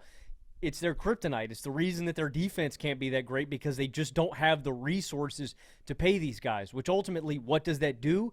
It doesn't make it impossible to build an elite team defense, but it forces you to hit on all of your draft picks and all of your free agency contracts, because you just don't have that margin to miss on guys like that. And I think it's reflected in the fact that when T. Higgins wasn't out there last year, this was a bad football team. Like, this was a bad defense all of the year, but when they were without T. Higgins, when they were missing one of their highest paid players and biggest components, they didn't win football games. So I think that's important to mention too. It's not just that the defense is bad. The Bengals have done this in a sort of deliberate way in their roster construction. And I don't like it either. Even though I think that T. Higgins is a stud, man. I think he's awesome. I think it is kind of insane as a team-building strategy to commit, in total, almost $300 million to two wide receivers while you're paying your quarterback one of the premium dollar values in the position, which of course is a no-brainer. It's a no-brainer that you pay Jamar. But to then have another one of the 10 highest paid wide receivers in football, I just don't think that's necessary when you consider what you're compromising everywhere else. Like, I think you have to go with the strategy of, okay, we'll pay, the top tier guy in Jamar Chase. And then we'll figure out the rest of the receiving weapons on the margins through the draft, value finds, because we need to have a capable offensive line, which they don't. They've got a bad offensive line. We need to be more balanced as an offense, more effective in the run game, which they're not. They're a very mediocre run game. And so even though the passing numbers are insane, the Bengals have still never been a top 5 offense. And I know that's a super, super high bar because they were a really good offense last year. But when you compare it to what the Ravens have in terms of offensive balance through the air and the ground, what the Bills have in terms of offensive balance, like, those teams are automatically top 5 offenses basically when their quarterback's healthy, and the Bengals are not even that, while their defense is also every bit as bad as their offense is good. And I think if you're expecting a real bounce back from the Bengals, like, you are banking a lot on Golden just really turning things around, because they were pretty bad against the run, they were pretty bad against the pass. And, like, I don't even know if Trey Hendrickson is going to play, man, because he has been very clear about the fact that if he doesn't get a new contract, he's not going to play. And it's unprecedented the amount of money they are dedicating to 2 wide receivers. I would not have hesitated for a second to pay Trey Hendrickson over T. Higgins. I think he's a better player at his position. I think it is a more valuable position, certainly within the context of their roster, because they already have a Jamar Chase. They need that premier edge rusher. I just think it's kind of a disaster. I really don't like what they're doing. I think this roster still has so many holes. And even though I know everybody is like, man, with how good Burrow and Chase and TR, like, there's no way they only win 9 games again. You look at last year, man, and even as a 9-win team, and even as they got hot down the stretch, they beat 2 teams all year who won more than 5 games. They just feasted on absolute bottom feeders and then beat the Steelers and the Broncos at the end of the year. But basically every good team that they faced kicked their ass, mostly because Baltimore is hanging 41 and 35 on them. The Chargers hung 34 on them. Philly hung 37 on them. Washington hung 38 on them. Can't win games like that. And they beat the 2 fakest playoff teams in the field, man, you know? I get it. They even let the Steelers hung 44 on them the first time they played. Like, I just don't think it's going to get that much better. And the schedule's not easy. They face their own division, which is solid. We already had that conversation. But they face the NFC North. That's probably on paper the best division in football. They have to play the Bills out of division. They have to play the Broncos. I just don't see where the Bengals are going to get a lot better. I really don't. And by the way, the last factor that makes paying T over Hendrickson even crazier is that there's a very real chance that T. Higgins does miss 5-6 games. It's not like last year's an anomaly. 3 years ago, he missed significant time. He gets banged up. So that's my take on Cincy. I think they're going to miss the playoffs. There's not a lot of roster turnover defensively. I know some guys were injured, some guys in the secondary. My biggest thing, though, is I just feel like you're banking way too much on some young guys like Miles Murphy and Shamar Stewart. I think you're looking to be impactful guys this season. And, again, shout out Al Golden. I wish him the best of luck. I just think it's a lot to ask of one guy to step in here without a ton of roster overhaul and personnel change to just magically fix this defense. And ultimately, I do lay this at the feet of the Cincinnati front office. I think it's your responsibility to make those business decisions and say, even if Joe was pushing for this as your franchise guy, because he probably was. I love having these guys here. It's like, dude, we just can't do it. We need to allocate some of these resources to our defense, and they haven't. And I still think it's this team's Achilles heel. I agree. Let's head to the division that I believe is the strongest in not football necessarily, but in the AFC, and that is the AFC West. Let's start with the Denver Broncos, Logan. Coming off of a playoff appearance. Now, they got their asses handed to them by the Buffalo Bills, but hey, there's no shame in that. I mean, that's what happens if you're going to go up against the Bills in the first round of the playoffs. What is your hot take for them this year? My hot take is I think they rip off back-to-back top 5 defenses. I'm very excited to watch this Denver defense get take hotter. the field. Get hotter. Hotter. Top 3? You want me to go top? You want me to go best in the league? That's my take. Now you're stealing my take, you dick.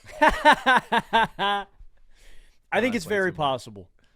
I think it's very, very possible. You look at some of the breakout players for the Broncos last season. Patrick Surtain, who was Defensive Player of the Year, one of the best in the league. Nick Bonito really took the league by storm last season. And I think when you take, guys like that are like cornerstones of a defense, one in your secondary, one on the defensive line, you add to them a stud in Dre Greenlaw and Hufanga, who they get from San Francisco. When you've got other studs like Jonathan Cooper here, it's a loaded defense, and they're really well coached. And I thought that was the strength of this football team. Look, man, I know Bo Nix got a lot of buzz and stuff like that, and credit to Bo for coming in and doing his job. Also a ton of credit for Sean Payton setting the tone here in a team that was in a ton of despair after that Russell Wilson contract. I mean, this team, that is something I do want to hammer home about Denver. Denver looked like they were hopeless, and I thought Denver was going to win maybe 5 games last year. I was completely wrong, but I do want to be clear. I don't think it was on the strength of like an elite offense, and I think a lot of Bo Nix's numbers are inflated. I think he also did this behind one of the best offensive lines in football. I think that can kind of get conveniently overlooked when we're talking about the Denver Broncos. That being said, I think the strength of this team is this defense. I think this defense got even better with additions they made in the offseason, and I think they're going to be top of the league again. Yeah, I think they're going to be the best defense in football. And I don't even know if that's a hot take, man. To take a top 3 defense and add the talent they did, to have an elite secondary, adding Hufanga to a group with Surtain and Brandon Jones, and then they draft Barron in the first round as another cornerback. Like, that's ridiculously stacked. They add Dre Greenlaw to an already loaded front 7, and just... they were elite at everything defensively last year, man. They were 3rd in quarterback pressure rate. They had by far the most sacks in football. Multiple really productive high-level pass rushers. They were aggressive with a high blitz rate because they have this elite lockdown, aggressive physical secondary that allows you to send extra pass rushers because good luck beating Pat Surtain, right? They were 2nd in net pass yards per attempt allowed, and they were elite against the run, 2nd in yards per attempt allowed on the ground. It's just stupid how stacked they are defensively. And I underestimated them. Like you said, I thought they were going to be basically a bottom feeder last year, and they turned it around and they were a playoff team. And right now it feels like they're basically the NFL darling, man. At least when it comes to analysts. Like, I feel like A lot of people are out there flirting with the Broncos or a Super Bowl contender kind of take. I'm not there just because I don't believe in the offense as much as some. I am not a believer. I do think their offensive line is fantastic. I think they're really well coached. They added another quality pass catcher in Evan Engram. They needed that just because the weapons weren't super shiny. But Bo really struggled under pressure last year. 29th of 35 qualified quarterbacks in EPA per dropback in those situations. I still think that he just has limitations when it comes to playing out of structure, when it comes to creating. And so somehow I've turned this into a Bo Nix thing. But yeah, my positive hot take is I think the Broncos are the best defense in football, but I'm maybe not as in love with them as some people, even though the roster is awesome, just because, I really value high-level quarterback play, and I'm still not a believer. I mean, even I know people got pissed at this take, but like our take even after was, or at least for me, was that, he was going to be a bit of a hindrance as this team takes its ascension. I mean, 33 TDs as a rookie is impressive, but I guess that's the one area where I'll give Bo credit. He's solid in the red zone, but I think some of those numbers are a little bit inflated. Number 7 red zone offense. That is impressive for a rookie. That's the one area where I'll commend Bo, man. Sean Payton's stat. Offensive line stat. That is Sean Payton. Create the agendas. Agendas. Can I just say real quick? I think I predicted the Bills to beat them 34-10 in the playoffs, and they beat them 31-7. That was a good one. Yeah, that was right. Because people said, get that exactly 34-10, right. The Broncos are the hottest team in football. They're going to show the Bills what's what. They're going to expose Josh Allen. Get fucked.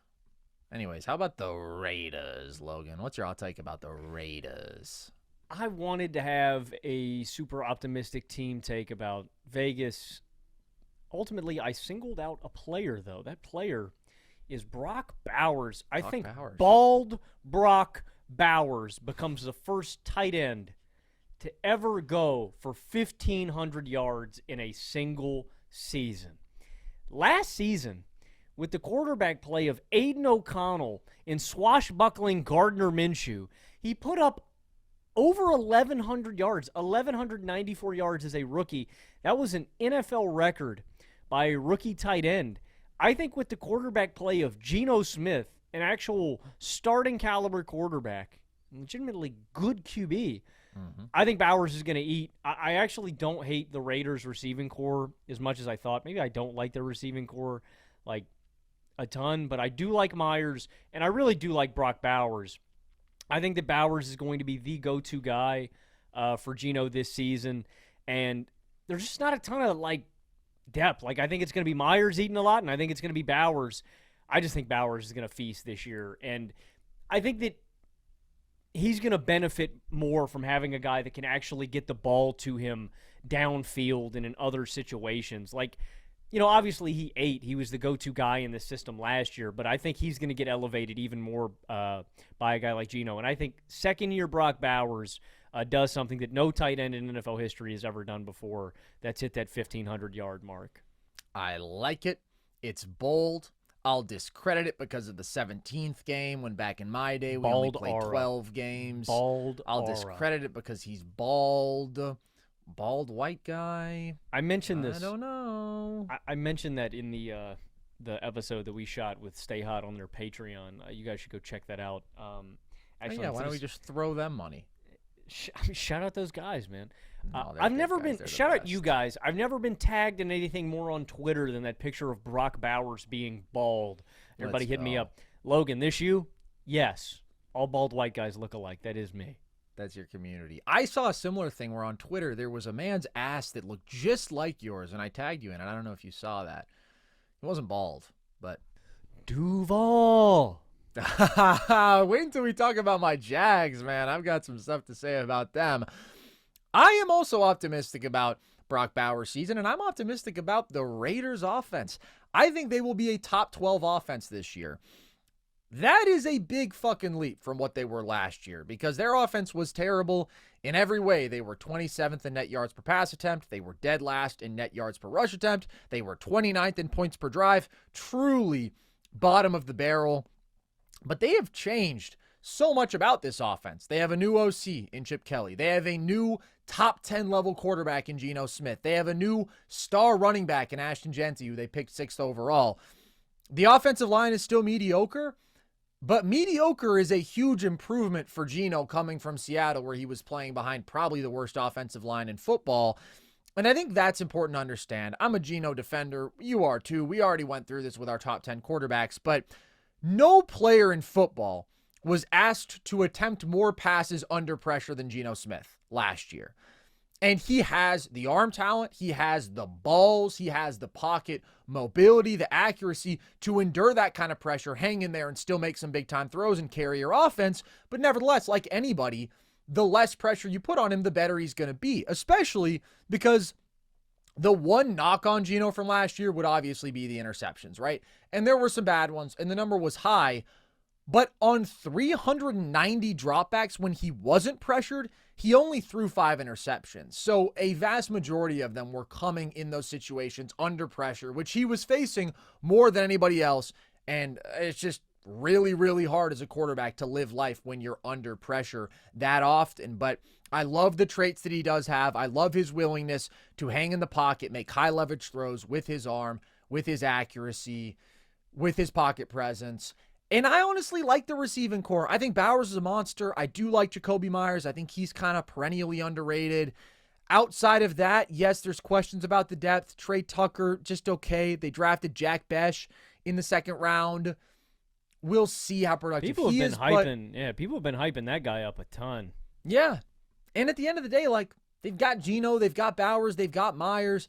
I think this is going to be a dynamic passing attack. That's a good take, man. I thought about it. I wanted to say this offense is going to be top 10. I think it's possible. I think it really is, man. Like, the Geno edition is massive. And Ginty, I'm a big Ginty guy, too. Like, I mean, I just think this is – how much of a better, like, situation do you think this is in totality than Seattle? With Ginty, I think it's significant because I think that they are actually going to be able to run the ball at a pretty high level. Like, this is an A-plus running back prospect. This is a guy when it comes to contact balance, physicality, explosiveness, vision, one-cut ability. Like, he just checks every box. We even saw him utilized as a pass catcher a fair bit his sophomore season, not so much this past year when he was the Heisman runner-up. But the expectation is that this guy is going to be like a fringe top 5 running back as a rookie. Maybe drop the fringe. Maybe he should be a top 5 running back. The talent is that great. And obviously the learning curve at running back is less steep than it is at any other position. And then I'm a Chip Kelly optimist here. Like, I think he has this reputation as being radical, right? Play with crazy tempo, spread offense, introducing that, but then it didn't translate to the NFL with the Eagles. That was kind of a disaster. His 9 years tenure was a disaster.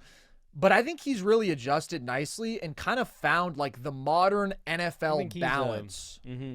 I think he's a Josh McDaniels kind of guy. Like, and what I mean by that is you don't want him to be your head coach. Don't want to be my head coach, but if you're my OC, we're going to be all right.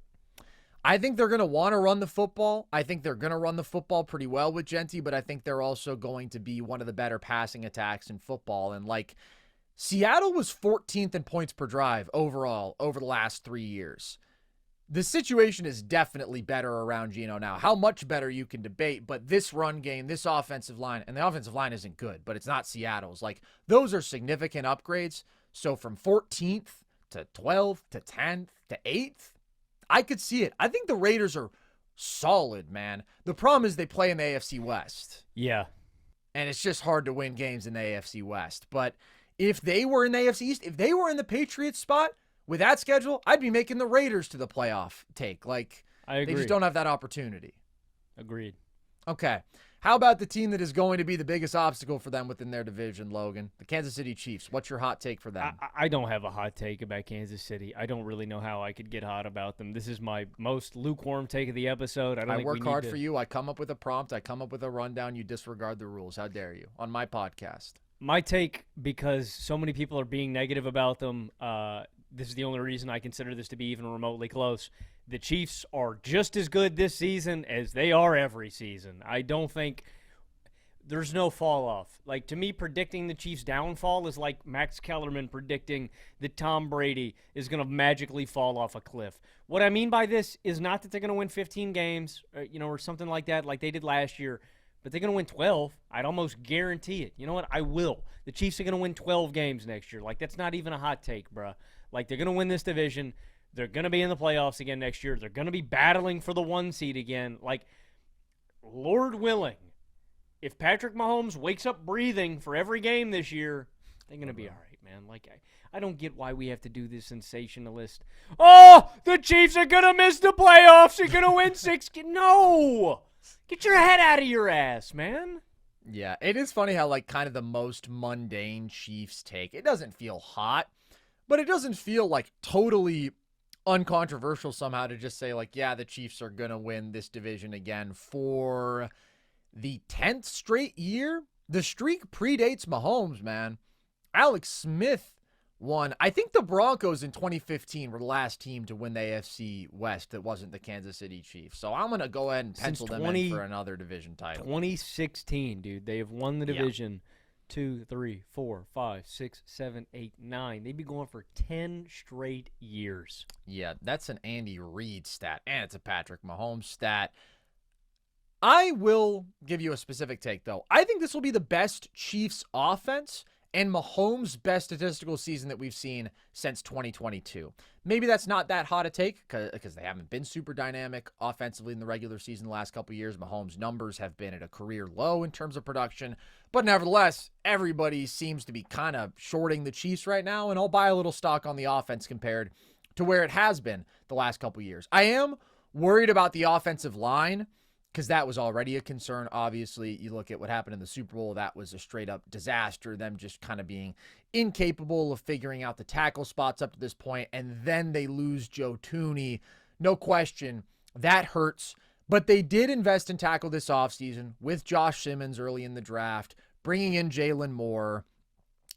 Again, I'm worried about the offensive line. I think it's a below-average group for sure. Could be a bad group. Obviously, with like Creed Humphrey and Trey Smith, there's some star power there, but there's some big questions around them. But what excites me is this group of pass catchers has the most potential pop we've seen in Kansas City in years. And I think Xavier Worthy really came into his own down the stretch last year and into the playoffs. And I think he'll be a 1,000-yard receiver in year 2. I think with his speed especially, he's going to deliver some big explosives. Healthy Rashee Rice, even though he's probably looking at a 3-game suspension at some point this year, probably can clear 1K even if he only plays 14 games. Like, he has been really, really damn good when he's out there on the field. And then Kelsey probably is the 3rd most productive regular season pass catcher, but he'll still get his 800 yards. He'll still be solid. And also a guy who may be in a big game, right? Just with his feel, with his ability to find soft spots against zone, his chemistry with Mahomes. He could be the best pass catcher in a big game.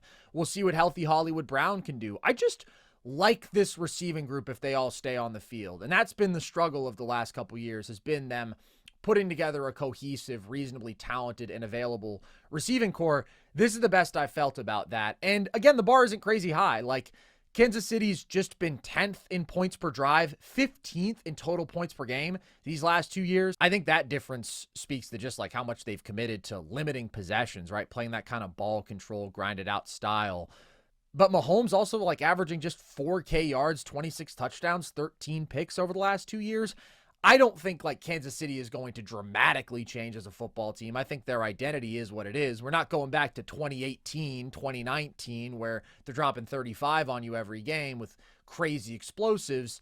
But I think that their overall offensive production will improve this regular season. I think Mahomes will improve a bit in terms of his regular season numbers. I just think the defense is more of a cause for concern because I think that they took more of a step back last year than maybe a lot of us realized in the moment. I kind of include myself in that because the defense was so great in 2023.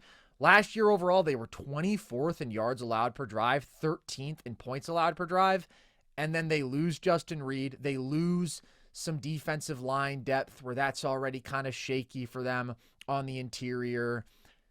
So, like, yeah, the Chiefs are going to be really good. I still consider them to be in that top 3. But I do think between the offensive line questions and the defense taking a little bit of a step back, like, they are the most flawed of the big 3 to me, and that's why I would have them 3rd of the bunch. Well, I think that kind of defensive step back is also another reason why I think there's some validity to your Mahomes take. Like, I don't think this is a team that's going to be able to just stand pat a lot of these games and just run the ball into the dirt and run the clock out. Like, I think the Chiefs are, like, by necessity, going to have to score more points this year. And I think it's a good take. It's hard to get creative with the Chiefs, man, to get bold. It's like, oh, the Chiefs are going to win another Super Bowl, you know? Yeah, I mean, there's an argument that the bold take is actually that the Chiefs won't be in the AFC title game because they've done that for 7 straight years. And I do think that the Ravens and Bills have a bit of a leg up on them this year. I don't think I'm going to take – I mean, maybe that should have been my take. I think the Chiefs are going to be as good as they are in the regular season, but I don't think I'm going to take the Chiefs. We'll see. I don't know, man. Mahomes can snake charm his way every year he gets me, so – I'm going to wait off on that take, but this is, as a guy who has always been on the Chiefs every year, this is the least confident I've been in a Chiefs team in a long time. There you have it. How about the Chargers, Logan? I got you guys with a 2-for-1 because my Chiefs take was so mid. My first one, I think Herbert and Harbaugh lead the Chargers to a playoff victory. I don't even know how hot of a take that is. I just think this is an inevitability that we are crescendoing to a Chargers playoff victory. It's always hard for the Chargers, especially if they're going to end up winning this division or, I guess they would have to win their division to host a playoff game. Just because the fan turnout isn't always that great. I don't think the Chargers have much of a home field advantage in LA. I hope that changes. I hope that Harbaugh and Herbert are enough of a draw to change that for them. But I think we just kind of have – I'm going to start with Harbaugh. I think Harbaugh is one of the greatest football coaches I've ever seen. I just think you could drop that guy into a fucking little league and he would get those kids ready to go. Like, I think you could drop him in virtually any football situation, and Harbaugh is going to elevate the guys that you put in front of him. He did it at Michigan. He did it immediately in San Francisco when he came in, and he did it in Los Angeles. Like, the guy just gets it. And I think Herbert is still underrated as a quarterback. Even the comments, I hated reading through them of our top 10. What am I missing with Justin Herbert, man? What don't I see? The guy had 3 picks last year, man. Like, I just feel like Herbert's one of those guys that you ask him, whatever you ask him to do, he's going to succeed in. And that's what is so amazing to me about the Staley tenure and then the 1 year that we've gotten under Harbaugh about Herbert, the versatility. Under Staley, you asked him to play this kind of Dan Marino role where the defense isn't pulling their weight and you need him to do these Herculean things. Throw for 4,000 yards, throw for 30 TDs, and boom, he's putting his team in position to win every week. And then with Harbaugh, it's, okay, I need you to play more ball control, take care of the football, hand the rock off, manage the game, and he can do that too. So, look, man, I don't need to sell it to myself that hard. When you have a head coach that I believe in and a quarterback I believe in a lot, boom, you are checking 2 boxes that are very, very important in terms of winning regular season games and winning playoff games. So I believe in LA. I believe in Herbert and Harbaugh. I think this is the year for them. And then my second parter, I think Ladd McConkey sets the Super Bowl era receiving record for the Chargers. It's not that much as you would expect. Lance Allworth holds the single season record. That's pre-merger. That's 1602. I don't think McConkey's going to do quite that, but the Super Bowl record is 2017 Keenan Allen. Shout out Cal Bears legend Keenan Allen, giving you 1393. I said that their identity has changed. The only thing that made me hesitant about making this take is just because the Chargers are so ground dominant under Harbaugh. They really do like establishing the run and running the hell out of the ball. But I look at this Chargers receiving core and I go, Herbert doesn't have that many weapons to throw to still. I don't think that's going to be a major hindrance in this team winning games, but I do think that factors into the equation that Herbert's going to be throwing the ball Ladd's way a lot, and I think Ladd is a special receiver. I think he's the number 1 in this league. I thought he proved it last year, and I think he's only going to get better this season. So that's my 2-for-1. I'm really high on the Chargers this year. Logan, I could just kiss you right on top of your beautiful bald head, man, because we are aligned. My take is that the Chargers will win a playoff game this year. And I had as a bonus within there, not as an official take, but I think we're in for a massive Ladd season. I said 1,400 plus yards. I think 1,500 is very possible. So I agree. The thing that makes me hesitate about this is I honestly don't think this would have been a hot take before Slater's season-ending injury. And now I think it is, because that's a big obstacle to overcome. When you go from having one of the best tackle tandems in football, top 3 tackle tandem, to now you're moving Joe Alt to left tackle. Right tackle is a big question. That's significant. But they did bring in Mekhi Becton, who just had a fantastic season at guard. Maybe you give him a little bit of the Eagles' offensive line tax just because they get the most out of everybody there. But I think that's an improvement on the interior offensive line for them, which has really been the problem. I do think they're going to feel Slater's absence for sure. But again, I think that's kind of what makes this a hot take, because otherwise, I mean, the Chargers just check so many boxes. You'd basically expect them to win a playoff game. I do think the Keenan Allen addition is meaningful, just considering the state of this receiving room. He was still so productive 2 years ago in LA, and is still decently productive last year in Chicago. And even though athletically he has regressed a lot, he still has his technique as a route runner. And Herbert is an elevator. And when you compare him to Quentin Johnson and the boys, yeah, he's an upgrade. They invest a first-round pick and running back with Omarion Hampton. So there's just a little bit more juice in this offense. I think you still know what you're getting from a Greg Roman, Jim Harbaugh offense. The play calling is probably still going to be conservative. You probably are going to get a lot of running the ball, but also their passing attack was really the heart of their offense last year, in the sense that it was their strength. They were much more efficient through the air than they were on the ground. In a lot of big spots, it was Herbert in the passing attack that got them out of it, made them productive. So yeah, they'll run the ball a lot. Maybe Herbert won't have crazy attempt numbers, but I think Herbert's going to be fantastic doing what they ask of him, being big on third down, never turning the ball over, making some big time plays with his arm talent. That's what he does. I guess my only other concern besides Slater's injury would be if they can replicate the defensive results from last year, because I thought that Jesse Minter did such a great job coaching them up, really turning that defense around with just phenomenal execution. But the talent still isn't upper echelon in the sense of oh yeah, we're just going to replicate the number 1 scoring defense. And the talent didn't really improve. And I do think there's a couple of potential vulnerabilities with the defensive line. The run defense last year, 27th in rushing yards per attempt allowed. So I think maybe the defense drops off a little. I do think they benefited from I'm not saying the defense is fake. I do think they benefited from a kind of light offensive opponent schedule last year.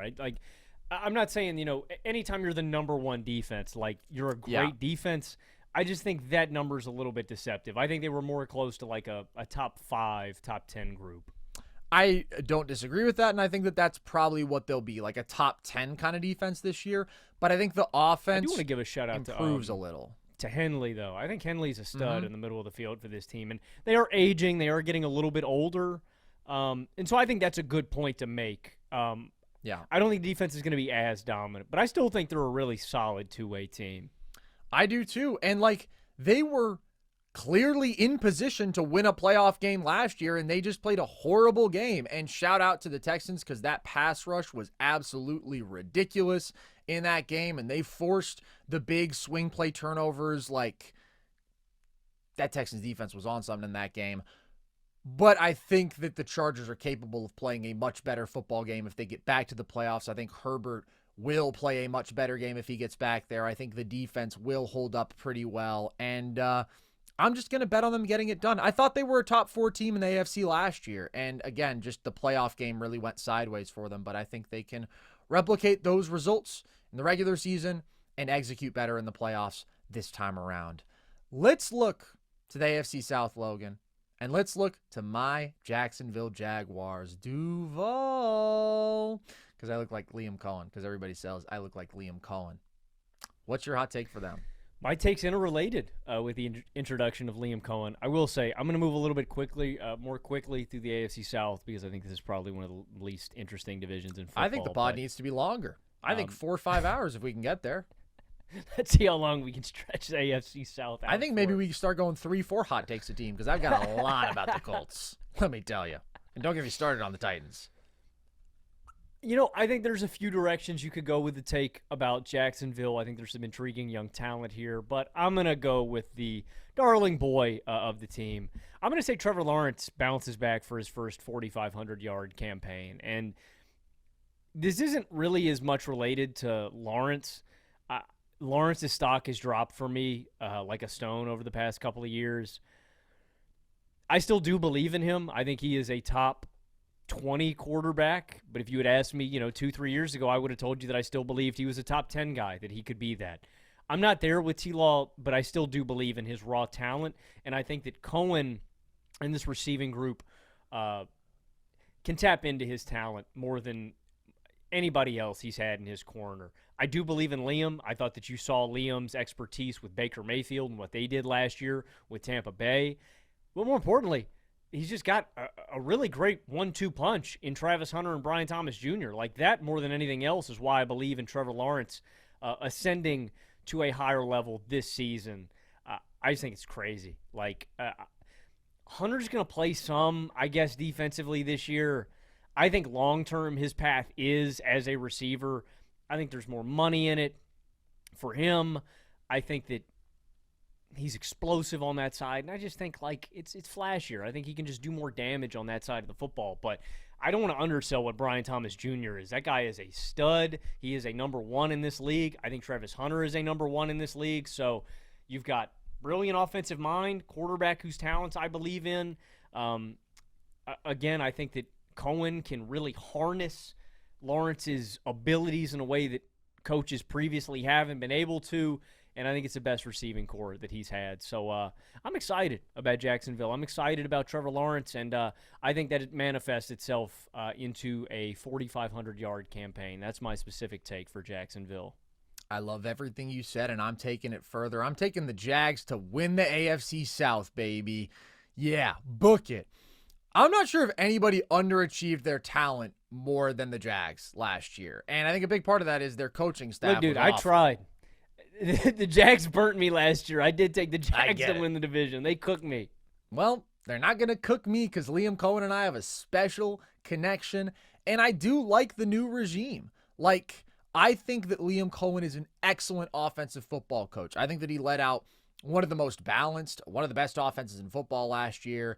Extremely effective on the ground, extremely effective through the air.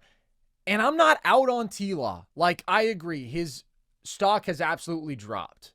There's just no way around that. But the context has mostly sucked for him. Like, the line has been bad. The run game has been mediocre. His pass catchers have been bad. And his play calling has been really, really bad before this year. I agree with the play calling point. I do want to mention, I'm pretty sure they did just lose Brandon Sheriff, which is a pretty big loss. Yeah, I still don't think the line is good. And I think that is probably the swing factor for this team, is if they can just be decent. But even though I thought T-Law had his issues last year, a lot of the accuracy stuff early in the year was on him. I want to see him cut down on the turnovers. I still think he has so many good traits, though. And if you give him a much better offensive coach who squeezed everything out of the pass and run game in Tampa Bay, and you give him a wide receiver duo like Brian Thomas Jr. and Travis Hunter, which could easily be a top 5 receiving duo by the end of this year. Like, that is a monster tandem. And you give him 2 talented running backs. I understand that ETN has underwhelmed the last couple of years, especially on the ground, but Tank Bigsby, really productive and solid last year. Like, I'm just going to bet on this being a good group because I think they left a lot of meat on the bone with the previous regime. And now not only have they added an insane football talent like Travis Hunter, and all these young guys are just a year older, they've got the mind to make the most of that talent. So offensive line, still below average. Depth in the receiving core is a question, right? They lose Evan Engram. That's significant.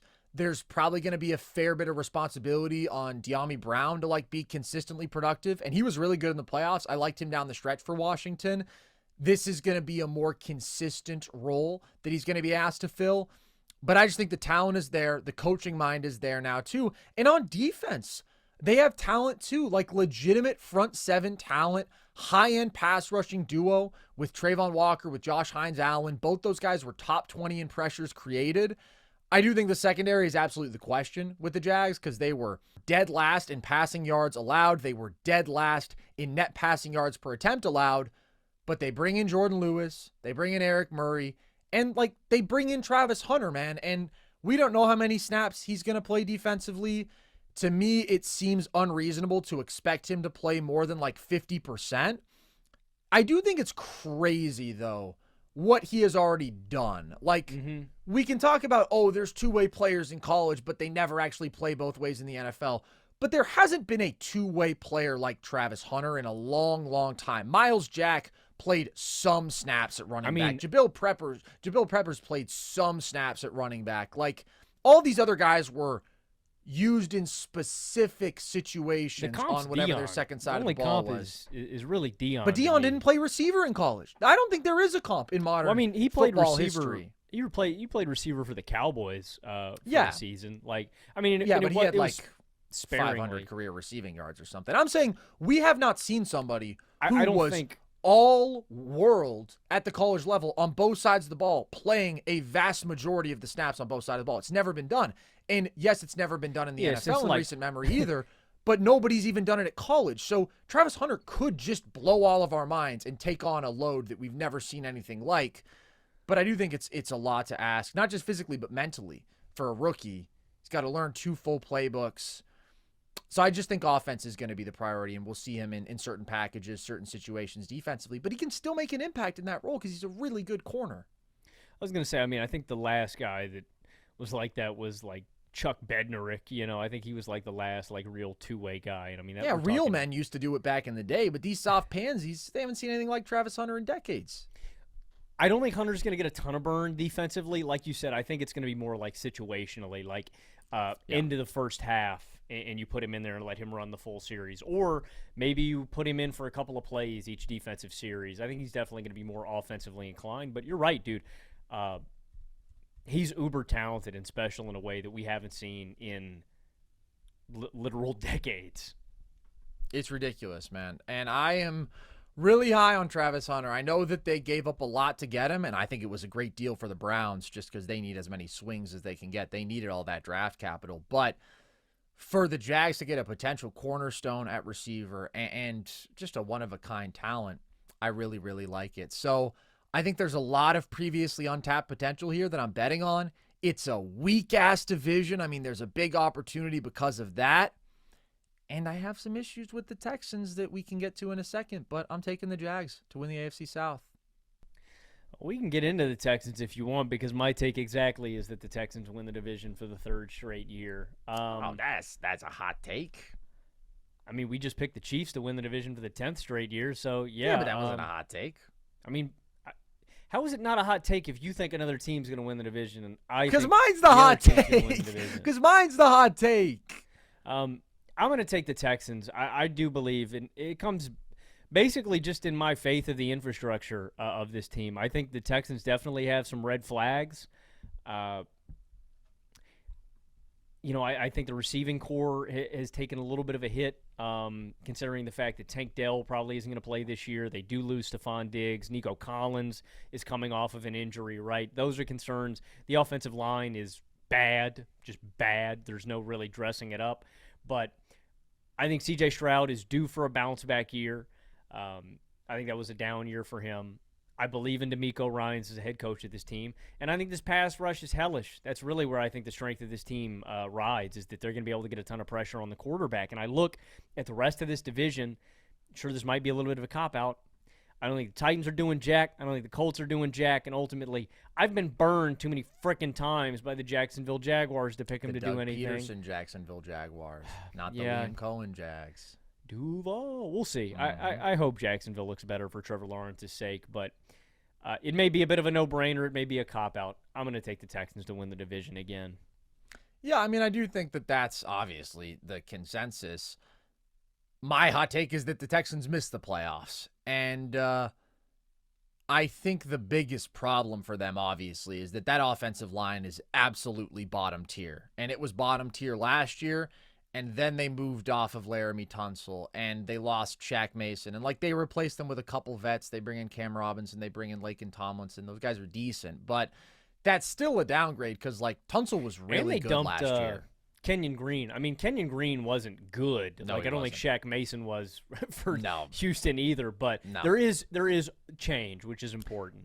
And they had a really good offensive lineman in Tunsil who they don't have. But absolutely, you're right. Just change. There's always a risk involved with breaking up continuity. The Texans were terrible offensively on the line, so it makes sense to change things up, but they lose their best guys. So that's the biggest problem. Like, the Texans offense just flat out wasn't good last year. They were 24th in points per drive, bottom quarter, because they couldn't protect, and their run game is mediocre. So they just kind of live in third and long, asking CJ to bail them out, and CJ's really good, but he's not a superhero, man. He can't do that every single drive. So if you just look at a lot of the bottom line results, like Houston ended the year with an even point differential. They were 16th in DVOA. They went 5-6 outside of their very weak division. They went 5-6 in their last 11 regular season games. Like, there's just a lot of average there.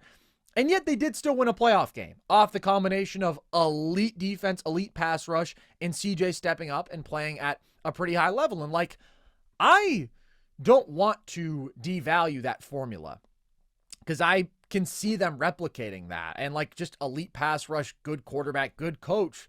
Those are three really nice boxes to check, especially because like the secondary is also elite and they add CJ Gardner-Johnson to that really, really good secondary. And I also get that like last year, yes, the offense really struggled, but they also had the banged up receiving core. The thing is, I don't really see that situation getting better. Like, Diggs is just gone now. I don't know if we see Tank Dell all year. So there's a lot riding on like Christian Kirk and Jaden Higgins.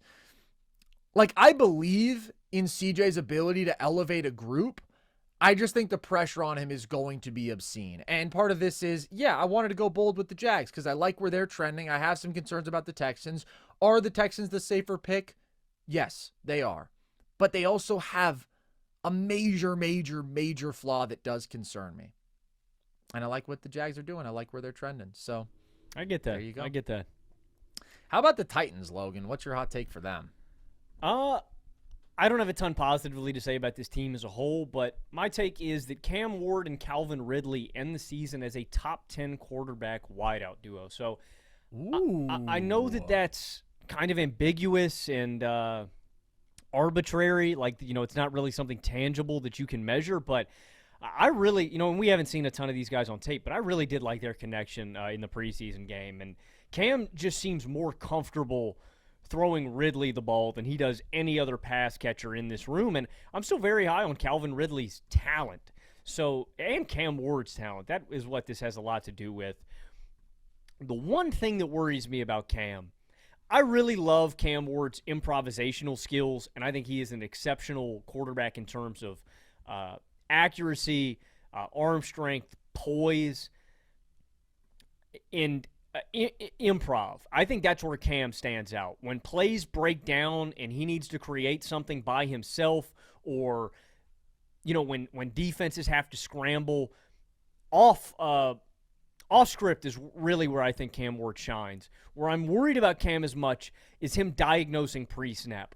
I think Cam Ward sometimes at the line of scrimmage can lock into reads and just fire the ball without adjusting to maybe where the defense is being deceptive. I thought we saw a little bit of that in the preseason game, too, with Tampa Bay, where, for example, there's a few plays like this, but the one that stuck out to me on tape was there's a cornerback jamming a wideout at the line of scrimmage, and what that would indicate to Cam reading it pre-snap is that cornerback is likely going to jam the receiver and then drop into a flat zone. What the cornerback ended up doing, because Cam's wide receiver on this play is running a go route. And so with what Cam is reading at the line of scrimmage, what that would indicate is that there's going to be a little bit of a zone on that go route between the left high safety and the flat zone where he can zip a ball into.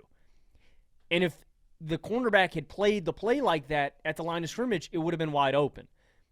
Cam kind of telegraphs that that's exactly what's going to happen, and instead of the corner jamming the receiver and going into that flat, the corner runs with the wideout and almost gets an interception. And I've just noticed a little bit of that on Cam's tape where he can kind of dictate pre-snap on some of these quick throws and quick reads that he's going to throw the ball, where he can just get himself into trouble. And so that's really where I think Cam's going to have to prove his mettle. And what I think could happen because of that, I think Cam's probably, his numbers are not going to be as good as people may think. I think Cam is going to have a year more similar to a Caleb Williams than a Drake May or a Jaden Daniels. And that's not a knock on Cam Ward. I just think this situation is so tough around Cam that he's going to be trying to do too much sometimes. And so I think the way that could be reflected in some of Cam's numbers is he has probably closer to an even touchdown to interception ratio.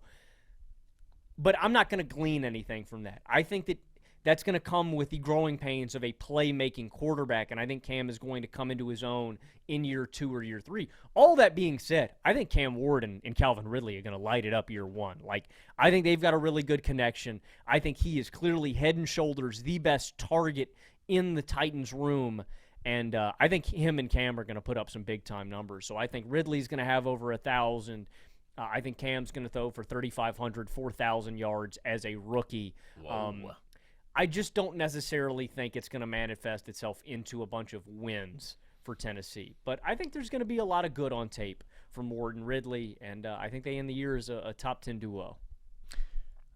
Yeah, I don't think there's really a world in which the Titans win a lot of games this year. Like, I almost think that's not even on the docket for them. It's more so like, let's see what we have with Cam, and let's just try to improve, because the Titans were so bad last year, man. I mean, basically in every phase of the game in every way. Their special teams were terrible.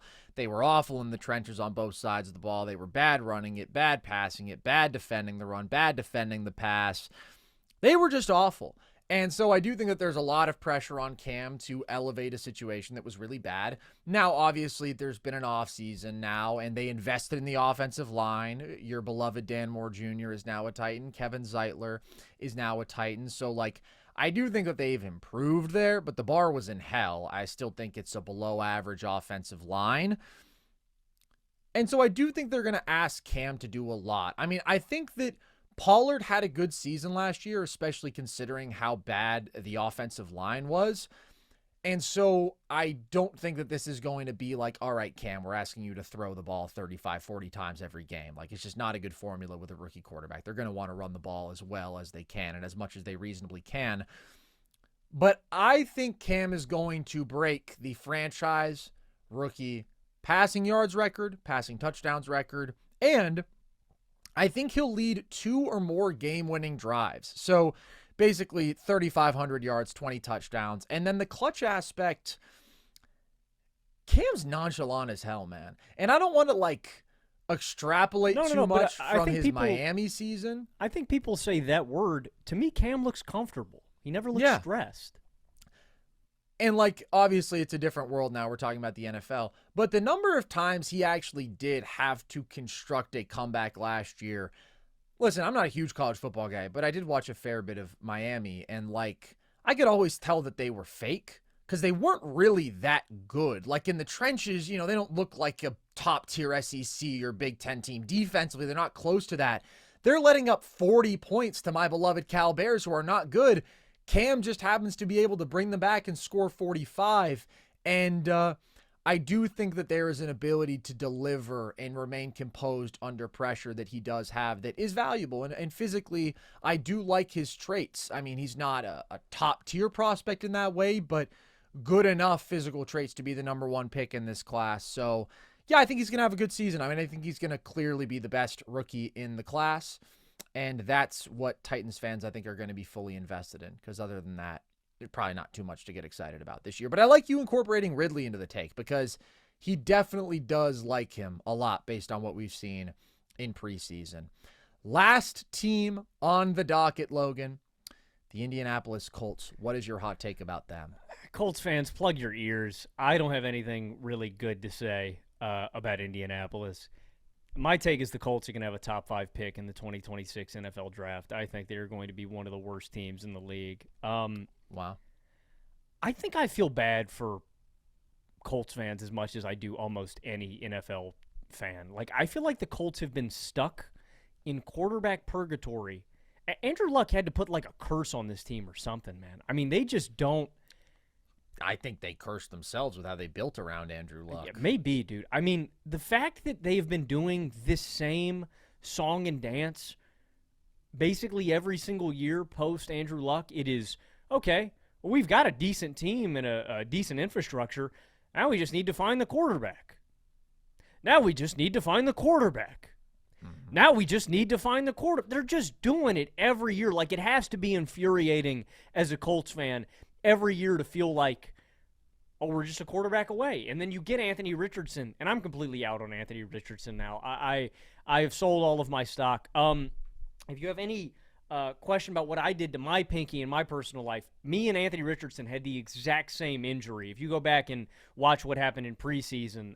Anthony Richardson was shoving it up a fella's ass? Bruh. Fuck. That was a good alley-oop by me. That was a little assist, man. Thanks. The exact way Anthony Richardson's pinky bent on that sack. You get the joke, right? You get the joke? Shut up. It's the exact thing that happened to my pinky. It got bent the same way. So for a guy that... We won't ask for details on that. For a guy that already has accuracy concerns, I just don't think it's a good indicator for his success this year that he's dealing with a finger injury on his throwing hand. So I'm out on Anthony Richardson. I just don't think there's Is that what you call it? The throwing hand? This isn't funny, man. Nobody's laughing. People love this. This is my best bit. Everybody loves this. I didn't shove my finger up a guy's ass, if that's what you're insinuating. I did it playing basketball. Right. You crass dick. Okay.